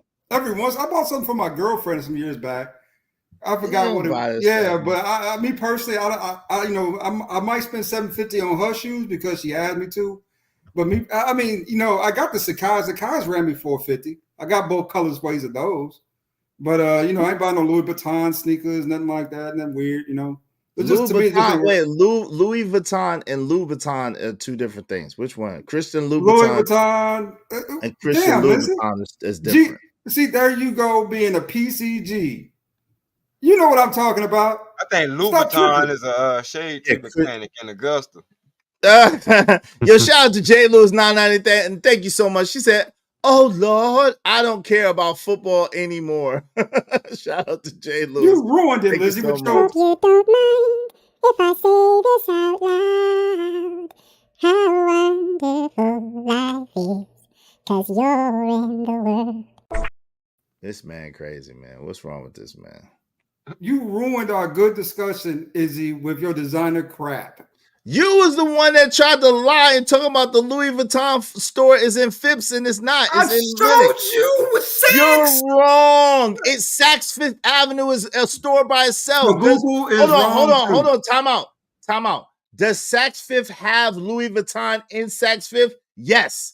Is that the Louis Vuitton store? No. The Louis Vuitton store is in Lenox Mall. Period. Saks Fifth, like for example, Bloomingdale's may sell some I don't know, do they sell Louis Vuitton? But Neiman Marcus may sell some Louis Vuitton, but that's not the Louis Vuitton store. Right. Come on, man, stop it. And they got go. the used stuff that you can buy now too. Like Dillard's has the used Louis Vuitton in there. There you go. What's the name of that stuff? What's the name of that? I don't know. It's certified Louis Vuitton. There you go. You can't tell me what I know. The Louis Vuitton store is in Lenox Mall. There's a hyperlink right there too. It's a hyperlink. The Louis Vuitton store is in Lenox Mall. I know for a fact. It's right across the hall from the Fendi store. I know this for a fact, bro. You can't tell me what I know. Okay, if you want it to be, it's there, Izzy. If you want it to be. If I want it to be, nigga, right. Since you want to play it. What you get? Hey, don't trip. Nah, it's you want to play. Alabama already lost last week, and if you keep it up, they'll lose again. How about that? It don't matter. Our season's over. Nah, I hate to say it, but they don't sell. I feel bad. I feel bad for Jalen in this particular instance because this is going to mess with his draft pick for Jalen Monroe. Jalen Monroe. Oh, okay. No, he talking about. I'm back to football. I'm totally off this crap. But this really messes with not only his Heisman and his national championship. Yeah, he ain't gonna get no Heisman again. Yeah, his draft status though. I mean, nah, he gonna be all right in the draft, but he ain't gonna get no Heisman. Okay, so that seems to be the address to daggone Lenox Mall to me. Yeah, Lenox Square Store, Louis Vuitton, Atlanta. Lenox Square Store. Don't not challenge me on stuff that I know is right, man. Come on, man. Oh, you got 3393. The address I'm looking at is because it's not the Louis Vuitton store. You're talking about Saks. You're talking about Saks. Man, you're talking about Saks. Stop it. 3440 Peachtree Road, Atlanta, Georgia, 30326. That's Saks. That's not the Louis Vuitton store. There you go. That's Louis Vuitton in Saks. It's not the Louis Vuitton store. It's a different thing. Right. I'm right. But it's you smoke crack, don't you? Come on, man. Damn. I gotta be all that because I just showed you. Would you like to see it again? Here's the song. Would you like to see it again? Lenox Square Mall. The Lenox Square Mall. That's Lenox Square Mall. Would you like to see it again? The Louis store is in Lenox Square Mall. Simon is the mall. Look, do you see this? This is Louis Vuitton. Right where I told you it is. Can I blow this up? Please let me blow this up, Lord. So he can see the daggone whatchamacallit store. Oh, there it is. Fendi right there across the hall. From the guy doggone in Lenox. Fendi. Y'all see Fendi right there? Across the hall from the daggone Louis store, like I said, right? Come on, man. Stop playing with me, man. I don't see none with my hyperlink. I bet you don't. You can't tell me what I know already, man. Stop playing with me, man. Stop playing. It is what it is. You know what I'm saying? You can manifest that being right is if you want to. It's all right with me. I don't care. I don't shop at it like that. You know what I'm saying? It's okay. I know you don't shop at it at all. I know. But I'm getting my Air Force Ones off Candler Road. That's all I'm gonna say. Get all this Louis stuff. There you go. Now about a discount mode. You're going to zone 6 up in this man. And you're through. Flawless victory, and you're through. Flawless victory, and you're through. And you're through, and you're done. Oh yeah, you can get some Balenciagos out of the discount mall while you playing. Yes, sir. Yeah, but you can't get no. Listen, I don't know what you talking about this Louis. I ain't never seen no Louis belt no $125. Now, if he say he could get one for some bargain basement place, okay, good luck. I ain't never seen it, but hey, what do I know? I only shop there for real. But hey, listen, let him tell it. Louis Vuitton don't go on sale. Gucci don't go on sale. Someone said they did recently, but Gucci up until recently ain't going no damn sale. Nah, certain things just don't go on sale. They don't go on sale. What you talking about, bro? I don't think no signature line go on sale because even when Sean Combs had that line out, they had a signature line that never went on sale ever. So all right, the higher one. Go ahead. Looking like Bose audio speakers. When have you ever seen Bose audio go on sale? Exactly. Never. Look, Blanco said it best. Louis Vuitton belt 125 equals Canal Street Louis Vuitton. Right. Exactly. That ain't no real Louis belt. Ain't no Louis belt, no damn Ain't no damn 125. I don't care what you. That belt is $700, bro. Yo, the buckle, this buckle right here, to my belt costs god doggone. Let me take the buckle. This buckle right here, if you was to get the buckle by itself, this buckle is $300 by itself, just to get the damn buckle. Stop playing with me, man. Stop playing with me. This is the reversible Louis Vuitton belt. Stop playing with me, bro. You playing. Ain't nobody in the streets playing but you. You can't tell. When you come up across official dudes, you can't tell us nothing, man. Stop it. Stop it. See, I don't be bragging, man. I just be keeping it low key, but like, come on, man. Stop Man, them shits cost $125, nigga. Man, you lying, nigga. The buckle costs $300. Stop lying, bro. Would you like me to show you that the buckle costs $300? Let's bet on something. Let's bet that you can't even get this buckle for less than $250. Let's bet on that. So now we betting on wardrobe. I'd rather bet on Alabama. See, this is nigga, the problem. now you want to bet on Alabama. Yo, we whipped y'all ass. We whipped y'all ass, so don't get mad. We whipped y'all ass. Y'all got cut by Vanderbilt. No, we whipped y'all ass. We whipped y'all ass. We whipped y'all ass. But we beat you, though. We beat Georgia, though. That's all that matters. In Texas, I don't know what you laughing about, Joe Booker. We just whooped y'all. I'm not. Hey, yo, I'm not gonna undress. That's why I didn't pull it. That's why I just pulled the buckle off. I'm not gonna undress. It's got to show. It's got to show the buckle to get respect. Yeah, it's crazy. People just be talking. It's crazy. It's crazy. I mean, I read an article a couple of weeks ago that they had, what was it, Gucci or Louis was supposed to be sold at Walmart anyway. How about that, nigga? Shut your ass up. Now Gucci. It might have been Gucci. It might be Gucci. But you know, wait, hold on. Walmart sells everything now. You know, Walmart sells caskets, nigga. Stop playing. You know, Walmart, you might be able to get a car. You might be able to get a car on Walmart right now, if I'm not mistaken. Walmart sells everything. Yeah, Walmart's most expensive belt is $25, nigga. Okay, well, that don't have nothing to do with Louis Vuitton, man. Stop playing. You're gonna have Louis Vuitton belts at Walmart for $15. Nigga. No, you're not. Now they're $15. If you shut your crazy, now he talking crazy. You a bootleg one. Hey, Izzy, I gotta drop. I got a meeting in 2 minutes. Once I get done with that, and maybe I think I got something else going on this afternoon. If you still up, I'll jump back up.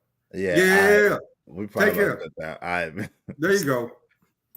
These niggas love trolling me, man. Just talking crazy. Why do they love just talking crazy to me about honorable mention?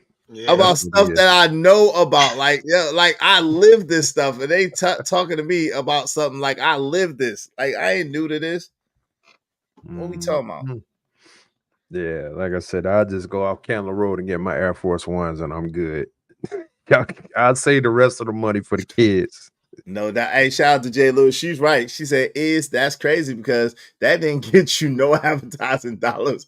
Were you not talking about commerce for our people? Look how y'all made money for Louis Vuitton. I don't think nobody ain't going out here in this. Yo, if you go out here in this economy and buy an $800 belt, you need your ass kicked. I'm just to tell you that right now. I've had my Louis Vuitton belt for a while. Let me just put it like that.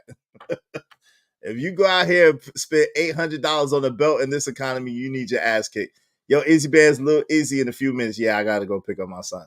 Hey, y'all got any last words? I appreciate everybody that came through. Y'all make sure y'all go to my man D-Rock's email and cop that hot sauce, man. Cop that hot sauce. Also, check out his new movie coming out. What's the new movie? We got one coming out called The Charge. The Charge. I got to do a movie list. We got like four films coming out. Where can they find The Charge at, brother? The trailer is on my YouTube page. Okay. All right, no doubt. Y'all check that out. Yeah, it does. And I'll be honest, that soft leather that they got, that shit is trash because that shit get ate up after a while. Especially that shit get ate up after a while. So yeah. Thank you very much, Classic Career. What's your last words, my guy, JD 1975? Nah, man. Salute to everybody, man. Meant to tell you once again, if I didn't tell you, man, thank you for helping me out, getting my subs and everything. You know, dope show as usual, man. We got to continue on the conversation, man. Appreciate you. Absolutely. Salute. Yo, Smitty, what's your last words, brother? My last words definitely is if it ain't the Skins, then y'all ass ain't gonna win. I digress. My mic is muted. Rock out. Goodbye. Thank y'all very much. I appreciate y'all for coming out.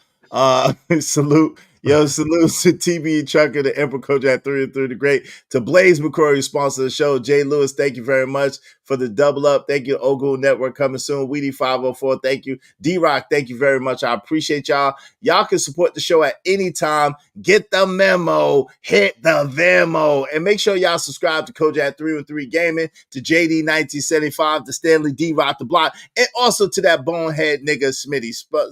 Subscribe to that nigga too. All right. I appreciate y'all very, very much. Thank y'all. God bless y'all. Y'all have a great day. We're gonna have an even better show for y'all tomorrow. We just keep it coming, man. Y'all check me out tomorrow, same place, same time.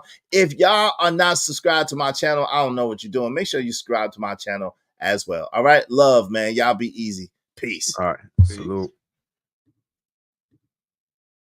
Peace and love, peace and love, peace and love. I'm going to holler at y'all later. Got to go pick up my son, and we out. I get your point. Yeah, you got a valid point. I get your point, Jay Lewis.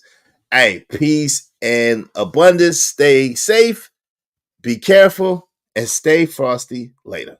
We out of here, man. Love, love, love, love. Y'all can always hit that Venmo. And y'all can always subscribe and share the video. Thank you. Yo, I'm out, cuz. These conditions are weighing heavy on my mind, man. I need a break from it. Got my bags packed, got my itinerary, I'm gone. I finally had a good dream, just shots woke me out of my sleep. In case you're wondering exactly what provoked me to leave, that was the last straw, cause I ain't sleep well for years. Paranoid, heat hell for years. So I gotta move on from this poverty-stricken maze. Rats in a cage, killed for cheese that's strategically placed. Crack holes with dope fiends, keep polluting their veins. And my mom is telling me that I'm a part of the blame. How can I proudly wear a chain with shame attached to it? No, I can't take it off. I'm attached to it like the ghetto's pain. I'm like, when did I get that foolish? That question crossed my mind as I watch the ass moving for a piece of change. Till it's back to the block, my Glock rattling shook. Niggas, I crack them apart. I took vengeance till it blackened my heart. Knowing vengeance is yours, Lord, so please take me out of the dark. So baby, I'm gone, you know that I'ma always love my hood. And I'll never be gone for good, but I gotta leave here. It smothers me and I can't breathe here. Just need a little time with some clean air. So baby, I'm gone, you know that I'ma always love my hood. And I'll never be gone for good, but I gotta leave here. It smothers me and I can't breathe here. Just need a little time with some clean air. So baby, I'm gone. Kids clip while on a little trip to the store. Who would think a trip for eggs would be a trip to the mall? Crawl on memorials are covering the bricks on the wall. This is common when you're living with conditions of poor. With poor liquor, let it spill on the floor. The more niggas we lost, I'm gone, niggas. You're never gonna see me no more. I love you dearly, but the hood is like a lost effort. Nobody cared before, drastic got to go measures. Saw him leaving forever to find a life a little more better than yours. I can't stick around to witness how far that we fall. I stood on corner, spring, summer, and fall. Winter position in the semi, of course. Any liqueur send me. I'm on a quest for more millies in my repertoire. Forgive me, but I gotta take off. I'm sick and I go on from niggas to gods. Really the hood send me, but baby, I'm gone. So baby, I'm gone. You know that I'ma always love my hood. And I'll never be gone for good, but I gotta leave here. It smothers me and I can't breathe here. Just need a little time with some clean air. So baby, I'm gone. You know that I'ma always love my hood. And I'll never be gone for good, but I gotta leave here. It smothers me and I can't breathe here. Just need a little time with some clean air. So baby, forget my vet and can't abandon my home. Though I'm impatient with our situation, I won't leave you standing alone. Stand on my shoulders if you need me, I can carry the globe. Overdoses in the hood, fiends slamming they arms. Some of us made it out the hood, good at slamming the ball. Others stand in front of cams and perform for all y'all who chose abandoning laws to make it. I wore the same shoes on the corner slinging the day shift. So I'm back, needed a vacation from the monotony of poverty blocks I hated. So I'm riding for my G's who play the bench on the daily spit flames until the yellow tape layers the fence. When the boys come, we don't run, we wait for them and say it's the fence. Till we're finally arraigned and we're pinched, hanged and lynched with razor blades marking down the days on the wall. But if the bell comes, baby, I'm gone. So baby, I'm gone. You know that I'ma always love my hood. And I'll never be gone for good, but I gotta leave here. It